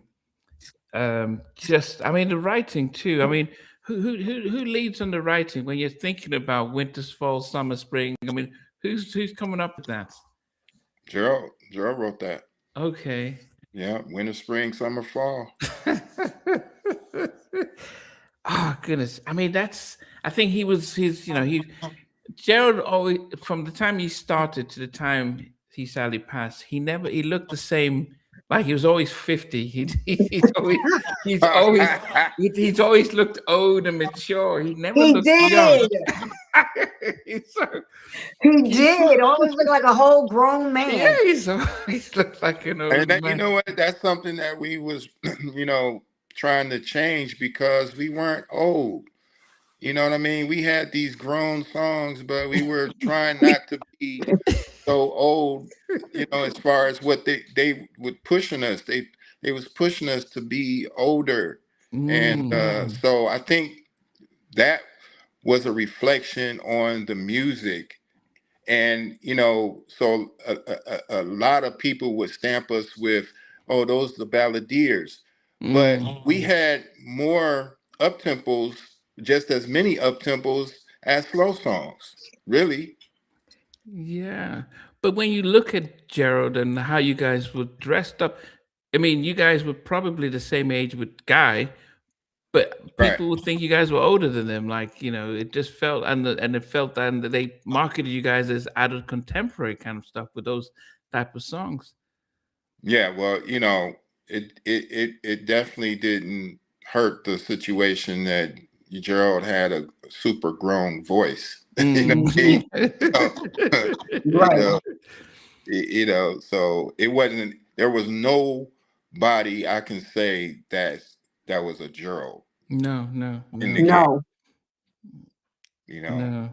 So Yeah. that kind of, that by itself separated us, and just the style that we came with, that was, that we kind of put our own style out there, but we mixed in different stuff here and there, and Yeah. So yeah, number 3, All Seasons for me. Beautiful, massive track. Jackie, what's number 3 for you? First of all, I'm so mad at myself because how the heck did I leave out All Seasons? Well, Are you I think I serious? just made a mistake. Because I was gonna feel like, how come All Seasons was not on my thing? And I had it on my other little paper. I had it marked down with the Rope-a-Dope from the Rope-a-Dope album, and I had it with Baby I'm Ready and I've Been Waiting. And I don't know what happened to my All Seasons. It just didn't make my list. Why? I don't know. I don't know what happened, but I don't know what happened. I don't know what happened. My number, I'm so mad at myself. But my number 3 is ABC 1, 2, 3. Wow. 93. Wow, went up that high. That's from the For Real Though album. Yeah, ABC 1, 2, 3. That was a dope song though. Yeah. But I think if I put All Seasons in there, it probably would have been up there too. It would have been up there too. I don't know what the hell I was thinking about, but go ahead. Okay. Stevie, what's number 3? Before I get on to my number 3, I'm going to try and test Mark's memory here. Going back to 1991 for a group that was signed to Epic Records. They made 2 albums, and I always wondered who these girls were. They were called Sweet Obsession. You worked on a track on them called I Depend on Me. Do you remember that one, Mark? I remember. Yeah. Oh, Can't remember what it sounds like now, but I remember. Wow. Sweet Obsession, yeah. I used to love that girl group, again, another group that I completely forgotten, Right. I spent my hard-earned money on at the time when the album came out, Wow. Great track. For anyone who doesn't know, Sweet Obsession are they're like an R&B swing girl group that I just forgotten now, but that has got the trademark LeVert sound on it. Anyway, my number 3 is my final inclusion from this amazing album. And it's not, believe it or not, it's not Baby I'm Ready. Really, I suppose it should be. But the track that I just lost my head in on this album, with the drums at the beginning, the way it kicks in, New Jack style, is Nobody Does It Better. Nobody does it better. Wow. Oh my God. I lost my head when I first heard that. Killer swing track. Absolute killer. Yeah. Yeah. Dang, dang, dang, dang, dang, dang. Yeah. That's the one. Ding, ding. Nobody does it better. This is why we love Stevie, because Stevie pulls them out the hat. It's like, what? So John says he's going to put ABC 1, 2, 3 in his show. That song's crazy dope. That song is. Yeah, Stevie, I had that at number 6, but yes, definitely it's definitely amazing track. Yes. Okay, number 2 for me. It is a song that I think it's just it is it is one of my favorite. It's from the Bloodline album. Pop, pop, pop, pop goes my mind. There's something about the song, just the vibe, the emotion about the song. even the title. I mean, it sounds like who would come up with such a long title for a song? I mean, who was did you guys get involved with that? I know Ken Johnson is listed as a producer, but did you guys? Yeah, we wrote that. Yeah, so that was our song. Gerald wrote the lyrics. I did the track. Of course, Keg and them produced it with a guy, Craig. Craig. Craig T. Cooper. Craig T. Yeah, Craig T. He actually did the work on the song, on the track. But I played on it, but again, we weren't producers. But yeah, that Ooh. song, I believe, a lot of people may not even hear this or know this, but that song was kind of my take on Hall and Oates. Yeah. Really? Yeah. They had a song, I forget which song it is. But they had a song that had a bass line that was just moving.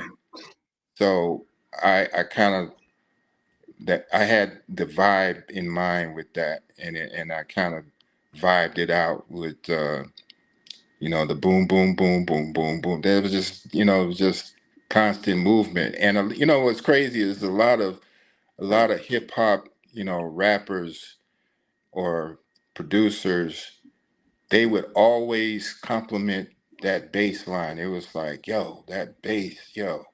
And they would want to use it. And Master P ended up doing it. Pop Pop Goes My Nine and whatever. But a lot of people would compliment that record as far as the bass line and what it was doing. Oh wow. That's dope. But it's just such a timeless track. I mean, I know the performances, even the videos, the when you guys were on Soul Train. But yeah, it's definitely, it reminded me of one of those things where you'd see not just the Temptations or the Delphonics, one of those type of stuff. But that's the thing, is this was just this was your debut album on Atlantic, and you guys were probably in your early 20s, but you sounded like you guys were veterans and stuff. Yeah. Off the backs. Another thing about that first song, that Pop Pop, was when we went in the studio with Keg and them, and we did the vocals, the background vocals, like 20 something times, almost 30 times. Wow.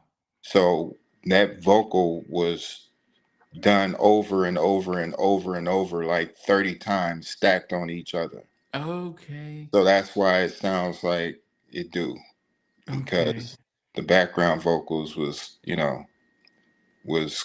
I don't even know how many times that would be, but 20 something times is a lot to do the background. It's like normally I would stack it 3 times, but it was stacked like 20 something times for real. That's crazy. But you know what's iconic about Pop Pop is the beginning. That's iconic in itself, just the way the song comes in. Right. And I don't even know how we did that, because I don't even know how we did that, because it came in before the song started. So it was just like, you know what I mean? There's no track there. We just did it. Right. Wow. That was good. And Mac is saying the Hall & Oates song, is it Methods of Modern Love? Method of a Modern Love? The song? That you said were influence of Pop Up, the Hall & Oates. No. Okay. No, it's I gotta think of it. But it's one of their singles. It's not She's Gone, has it? Huh? She's Gone. She's gone. Oh, that one? No, It's not that one. no, it's not that one. I think it's. I gotta think of it because it's on the tip of my tongue, and I can't. I gotta think of it. Why I'm hearing "Baby Come Back," but that's not Hall and Oates, right? Who's "Baby Come Back"? Player. Baby, come back. That's Player. That's who, Stevie? Player. They were called Player. The group. Player. Manita. Wow. Okay, don't worry. We'll get it. Jackie, what's number 2 for you? Number 2 for me. I was fighting with my number 2. I can go for. Oh, is it? I can go for that. That's it. I can't go for that. Somebody was gonna get it. Yeah, somebody's got it. Hey, no, can do. That was my song too. Okay. Well done. Who got that one? Who got that one, Namdi? Yeah, it was Rosebud here that came up with it first. I can go for that. Yeah. Rose. Good job. Good. My number 2 is I love the video. I loved everything about it. It came from the Big Throwdown album, 87. Just seeing the just hearing kids, and of course y'all know it's My Forever Love. Do you remember playing all the swings? Oh my God. Doing silly things that lovers do. No one else matter. No one else matter but me and you. Come on now. That's a mic drop for me. Yeah. That's my number 2. I love that song. I mean, now that song, me and Gerald wrote the lyrics together. That song is classic. That's a classic. I don't care what nobody's talking about. That is a Which song you talking about, Jackie? Sorry. My Forever Love. Wow. You weren't in love then, Stevie, because you would have been saying, I've got to know this is my song. This is my song when I was in the club. But you ain't say none of that, so you don't even know how beautiful that song is. So go back and listen to it, Stevie. Play it. Go back in there. I will do. Okay, thank you. Stevie, what about you? I've managed to pick tracks from all their albums so far, except this one from 1993. Which album is it? For Real though, and I gotta say the styling on this album cover is on point. This is one they got it right. So brilliant styling on this album, and the backing vocals make the track on this. I think it's all about the backing vocals on the chorus. They're just absolute killer. And it's got to be the Good Old Days at number 2. What a track that is! Ooh, good old days. Oh, it sounds fantastic now. When you play that now, you just want to go back to the 90s, don't you? When you play that record now, right. That's why don't we get music as good as that now? You know what I mean? It's just what a track. Yeah, it's crazy because now you can really think about the good old days. Like you know what I mean? We did it then, but and we were thinking about, as you can see in the video, the good old days. We had on the screen some of the older stuff that was popping up, like Rudy Ray Moore and that kind of stuff. So those were the good old days that we was saying in the video, but now it's really the good old days for real. Yeah, the 90s, because yes, definitely. Okay. So now we before I get to number 1, we normally Hey, Namdi, you work. I've just some of the other artists that you've worked with as well. So just checking up. Christopher Williams. You work with Christopher Williams. Rhonda Clark. Jeff McBride. Some of them names, incredible names. Yeah. I just remember buying all those albums. You know what I mean? And I was checking like the production credits. He produced each track. He did so many gems. Yeah, a lot of memories right there. Okay, so I'm going for my honorable mentions before I get to number one. So number 16 was In and Out, cameo inspired, off the Big Throwdown. 15 was Sweet Sensation of the Bay, which I said sounds like Billy Ocean. It gave me that type of when Billy was at his peak. 14 was Pull Over, which was very much gave me the time, very funky kind of track.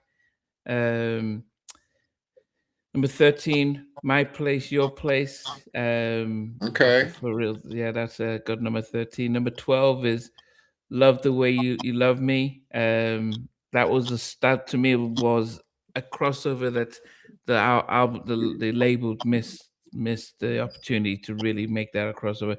And then number 11 was Like Water. That song from the whole Scenario album was probably one of my favorite from it.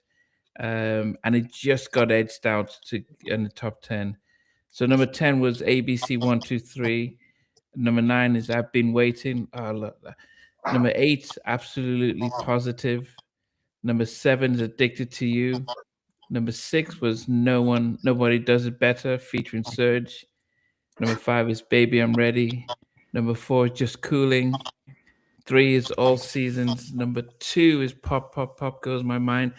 And number 1 is, unfortunately for me, it is probably internationally your biggest track, the track that if you play it now, it lifts everyone's spirit, and it definitely has to be Casanova.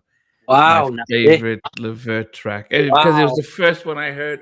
At this time, 87, I was in boarding school in Nigeria, and everyone knew the song. It was at all the little high school parties and stuff. And so I would say this probably globally your most popular track, and this is a song that I will always, if I tell anyone in Nigeria LeVert, they'll say Casanova. So definitely on my number 1 is Casanova. Wow. That's a good one, Nancy. That's a good one. That's All right, good Jackie. one. Any honorable mentions before you go down? Okay, I'm so mad at myself again because I didn't put All Seasons in. Because All Seasons would have been.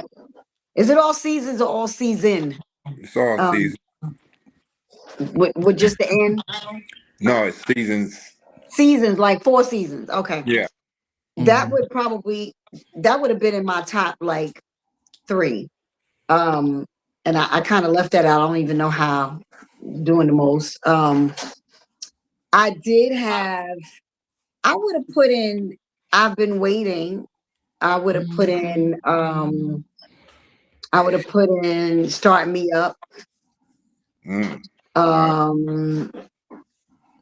I would have put in Feel Real.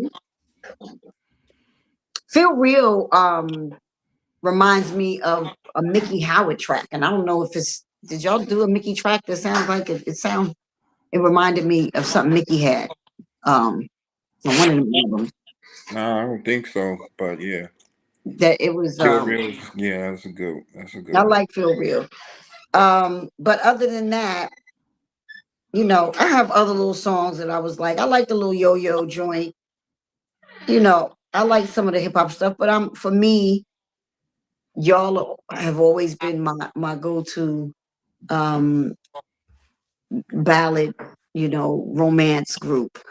And even though y'all had, Pop Pop and Casanova and Just Coolin, those were dope for y'all, which I love for y'all too.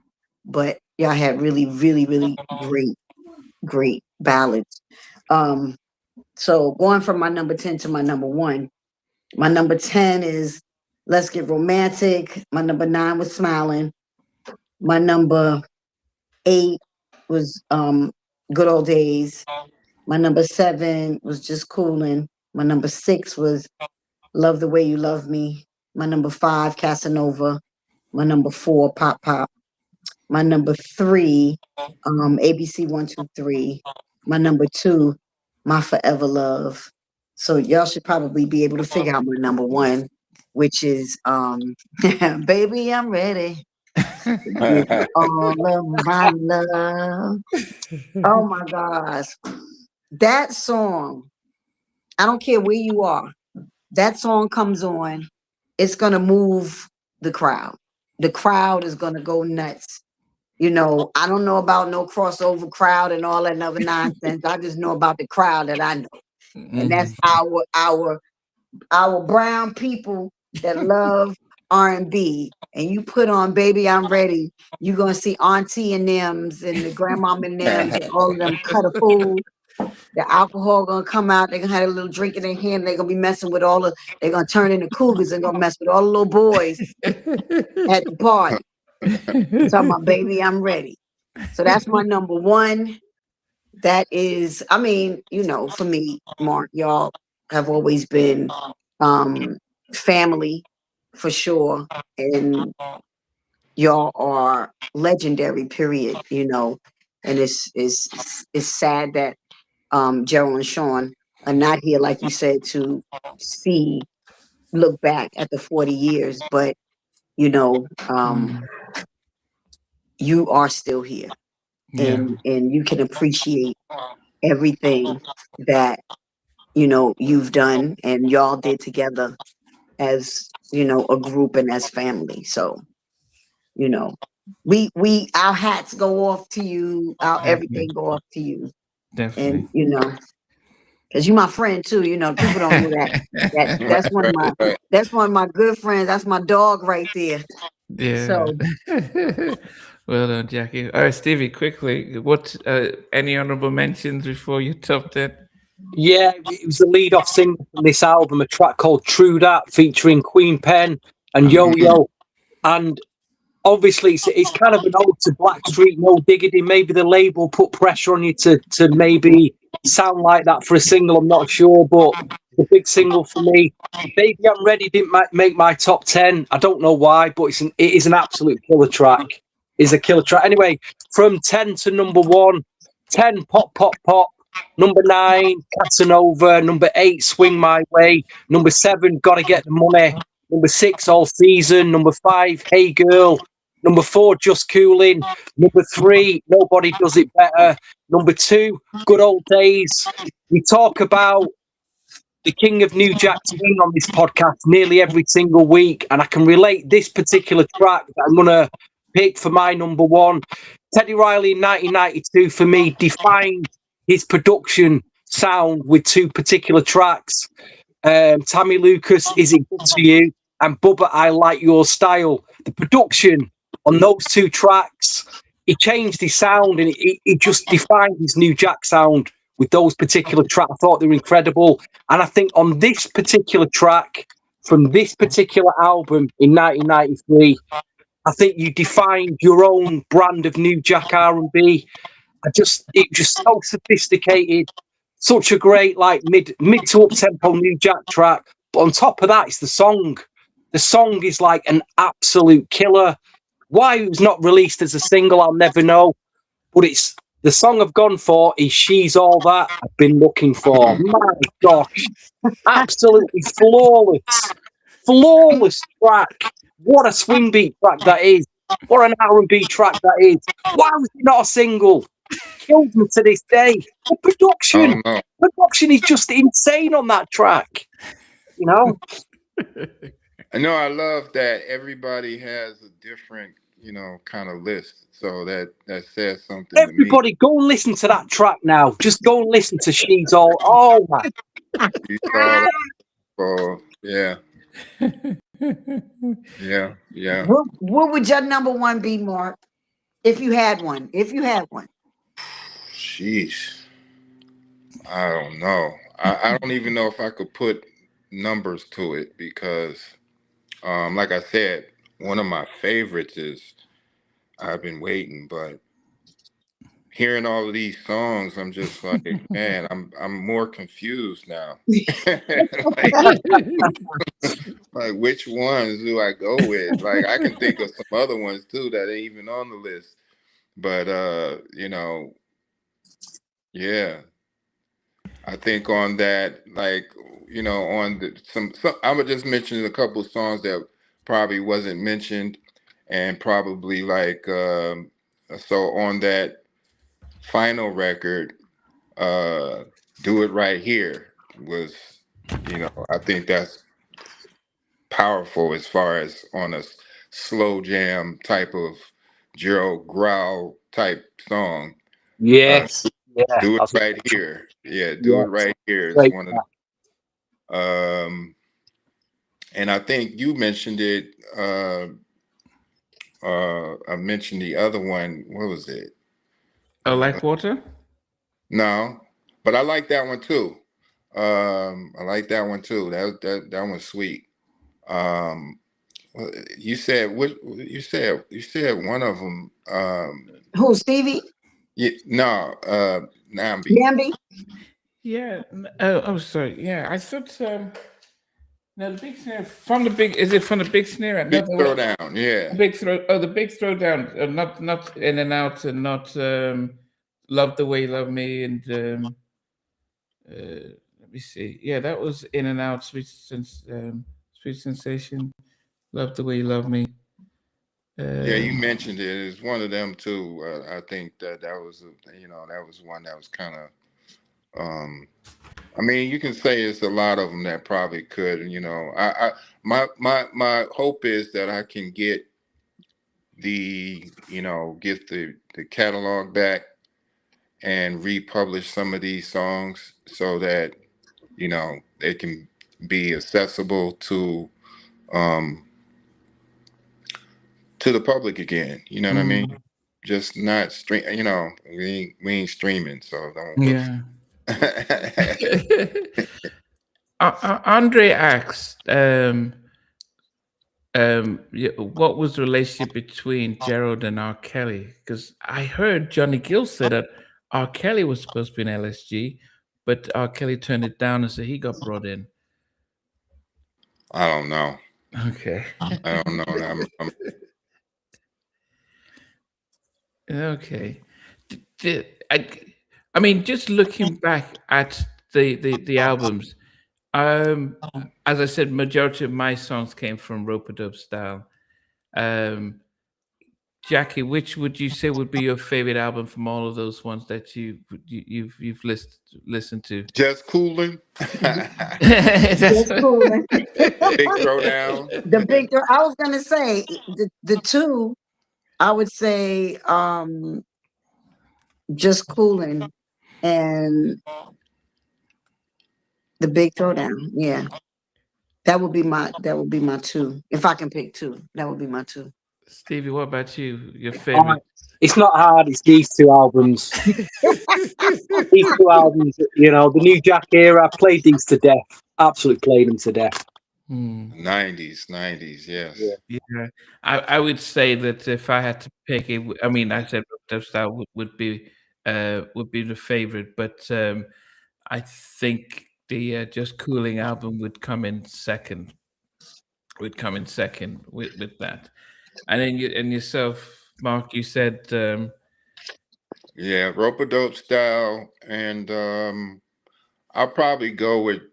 I'm kind of leaning towards. I'm leaning towards Just Coolin for reasons that being able to produce our first. oh, that was the first time you guys were given those Yeah, ratings. we that was the first, but I'm kind of leaning towards the 90s too, because those were, I think, there was some innovative songs on there, and I agree with Stevie on that. Like, some of them joints, like, I don't know technically how what inspired that, but I love that, when I look back at it, that we could come up with something, like I could come up with a beat and then pass it to Gerald, and then he can come up with what was the song you said, Stevie? Your number one, Stevie. What was your number one? She's All That. She's All That. And it's just like, I don't I can't say You what Gerald. completely changed your drum sound in that record. That's what I'm saying. Everything that you've done in the past was gone. It was like you just Oh all yeah, drum yeah, sound no, spoke. It was like, whoa, what's going on here? Like Teddy did. yeah, Just like Teddy changed all his equipment and he just yeah, defined the sound. It was just incredible. yeah. Well, that's kind of where we started with is the fact of I love sounds, and in order to change, you have to update sounds. You have to, get a different sound that you wouldn't, use before. Like I didn't want to go back into the archives of sounds. I wanted to innovate and have a new sound or get a harder sound. You know what I mean? So uh, that part, that's what I love about the production that we've been able to do over the years is come up with different sounds and even on like the Troop stuff or Mickey, that it was different sounds. It was different, and but we the same people, but we just updating the sounds, and we just came along when the musical energy was just in us to just keep going. And like Nambi said, we came up with an album every year, which was kind of unheard of for the first 4 or 5 years. And so I want to mention another song that we did that people don't know that came up in the New Jack City soundtrack was the For the Love of Money. Of course. You know what I mean? And so I tell you a quick story about how that came about was they wanted us to do a little segment in the movie, and we said, okay, we agreed to do that. And but they, my guy that was doing the movie, he we went in the studio and he said, okay, let's give me something that you. So we always did For the Love of Money automatically. You know what I mean? We had been doing it for years. So when we got in the studio, we just sang it a cappella. There was no song, there was no beat, there was nothing. We sang it a cappella, and by the time, so they used that in the movie, but they also created a song behind it, put Queen Latifah and Troop on it, and then now you have the theme song for the whole movie. And but it started with us singing the hook to For the Love of Money. Wow, Uh, that's dope. Yeah, goodness. That No, they created that. that's a premier New Jack Swing album right there. Yes. The other track that you really, one of Troop's New Jack Swing big hitters was "That's My Attitude." oh yeah. I mean, and they even had.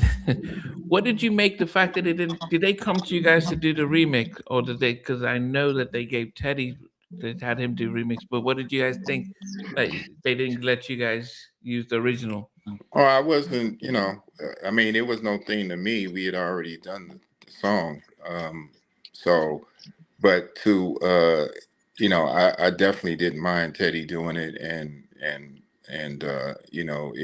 it made it. It took it to the next spot that it was supposed to be.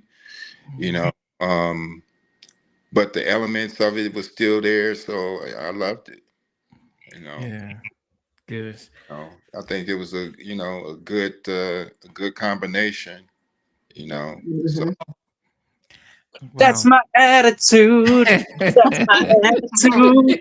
You said Bobby Brown, innit? I mean, we loved that back then. We loved the Bobby Brown. We loved the True. That's my attitude. Oh, great memories. So, yeah, That's yeah. attitude. so Mark, you started off by telling us, but people are joining now. What just tell us about 40 years LeVert experience, so that, and how people can get involved and stuff. Well, we doing this thing in Cleveland, but I think that this is something that we should this year kind of celebrate all over the country. So Mhm. I would like to And we got some things that we're planning to do, and possibly even doing with Mickey, because it's her 40th also, as far as from her start. So we're talking about doing a few things and lining up some shows to where we can all be on stage. I would love to do it with Troop too. You know what I Hey, mean? you hear So that, John? yeah, no, it would be good. I was trying to get them on Tom Joyner last year, back in October, and it didn't work out. But yeah, I was trying to get them on that, and so we can kind of be together on on a set. So we planning to do some stuff this year, and hopefully we can get some tours lined up with some of our people that we can tour with, and celebrate this 40th thing. You know what I mean? So where we at?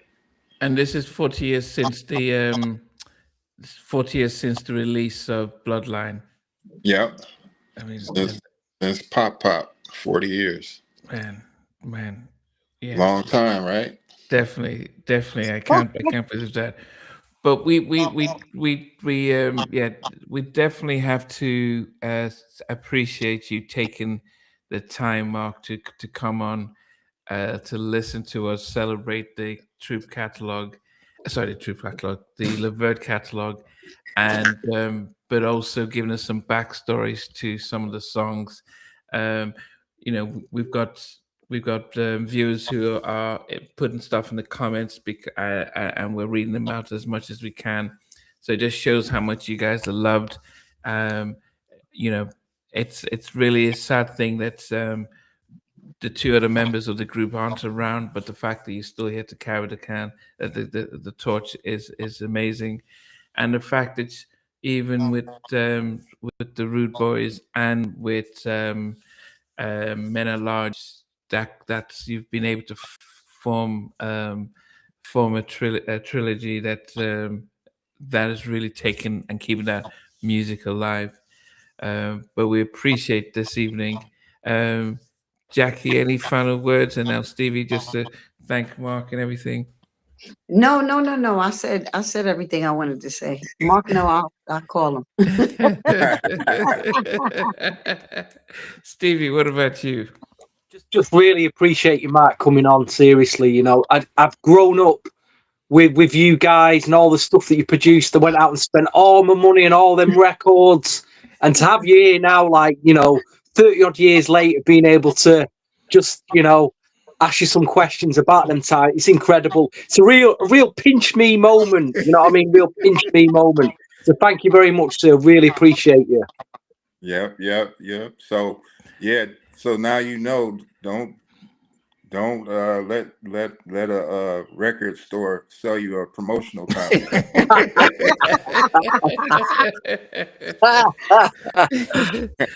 Stevie has over almost 10,000 albums right now, singles and albums and pro. He's a DJ now. He gets the promo from the labels Oh directly. yeah, So he's on this path, but he knows his stuff.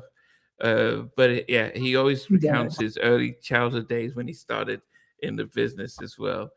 Um, but yeah, no, I mean, 'cause we had Mickey on a month ago, and as I said, we picked a lot of tracks that you guys did, and I think it's interesting to be able to be produced as a group, and then still be able to make hit records for others at the same time. And I asked you when we first interviewed, we're like, how come you didn't keep Mamacita for yourself? Because that was a massive track. But in your mind, it's like, yeah, we have plenty of those in the bag. We don't, we can give them out and stuff like that. yeah. No, I was. Hey, when the opportunity came up, I was happy to be able to, basically come up with something that they wanted to do. And I think that's part of that's part of it, is being able to come up with something and everybody like, yeah, let's do that. You know what I mean? Out of everything that you present, this happened to be the first single that kicked off their career. So I'm happy to be in that space, you know, and they followed up with many other hot songs. So, you know, I can't be mad about that. I like being part of the groundwork, you know, from the ground up, you know. So, yeah, that's always a good thing. Yeah, and then also the work you guys did with Mickey as well. I mean, yeah, goodness. So Jackie, it's a pity we didn't get to hear your second album. I know. Mark did 3 joints that was fire. Oh, And wow. we Mark, you got to find them tracks. You got someone got to find them tracks. It's so crazy that I'm like, have no idea where they are. I'm like, he know I don't have nothing, so he would have to find them. So I don't know if Mark got little labels on his stuff saying 95, 94, 96 or whatever. Knowing him, he can't find it. That stuff is lost in the sauce, man. See, that makes no sense. None. We have to do new stuff. Yeah, we do. That's what we always talk about that, and we have to do some new stuff. But from the bottom of my heart, because you're my friend, thank you for jumping on and sharing your story and sharing your love for your boys. And what y'all doing now. Yeah, no doubt. Y'all had somebody else on here before. Y'all don't have her on no Jay? Yeah, Miss J. Yeah, she decided to step back. So remember Miss J. So she's out. She's from Cleveland. She was with us. Then she decided to step back for a minute, and so after maybe it just doing too many, she decided to step back. Okay. But, yes. So where if people want to hear about LeVert Experience, where can they find you guys? And Well, we on Instagram, we on social media, so it's the LeVert Experience, and that's pretty much it. And you just type it in, it should pop up. Okay. And I don't know the website, but everything you can find on the LeVert Experience on the social media, and look in the description. You should have the website where you can go and see that kind of stuff. I got to do some updates, but it's there. And look for some new music soon. We working. Yeah. Wow, goodness, Mark, we appreciate it. Jackie, Stevie, it's been great, and we had stories. We had a very different list, and we got to celebrate 40 years of LeVert. With a member of LeVert with us, so we appreciate it. I was fun listening to all of the songs, man. It brought me back, So. It definitely did. Okay, guys. So thanks, guys, for watching as always and commenting. Everything that you guys put in the comments, we are watching. So we always appreciate you guys, and we'll be back in due time. So take care, everyone. Thanks. Bye. Hey guys, thanks for watching. Thanks for being a part of Halftime Chat. Please remember to subscribe, share, and comment. But most importantly, why don't you become a member of Halftime Chat? We've got amazing videos, amazing perks, and being able to support the channel. But anyway, thanks for watching. Take care. I never participated in that category. And somewhere in between us, or even loving us, on which I did miss you really. What was it like growing up? She's still making an impact on 4 houses down. I have a couple of pieces. Trying to get this one and that one. That works for you, but just for me, No. Okay. They don't understand what Jonas' voice winning all spirits. Play it. And all these guys, they all work together. I mean, I was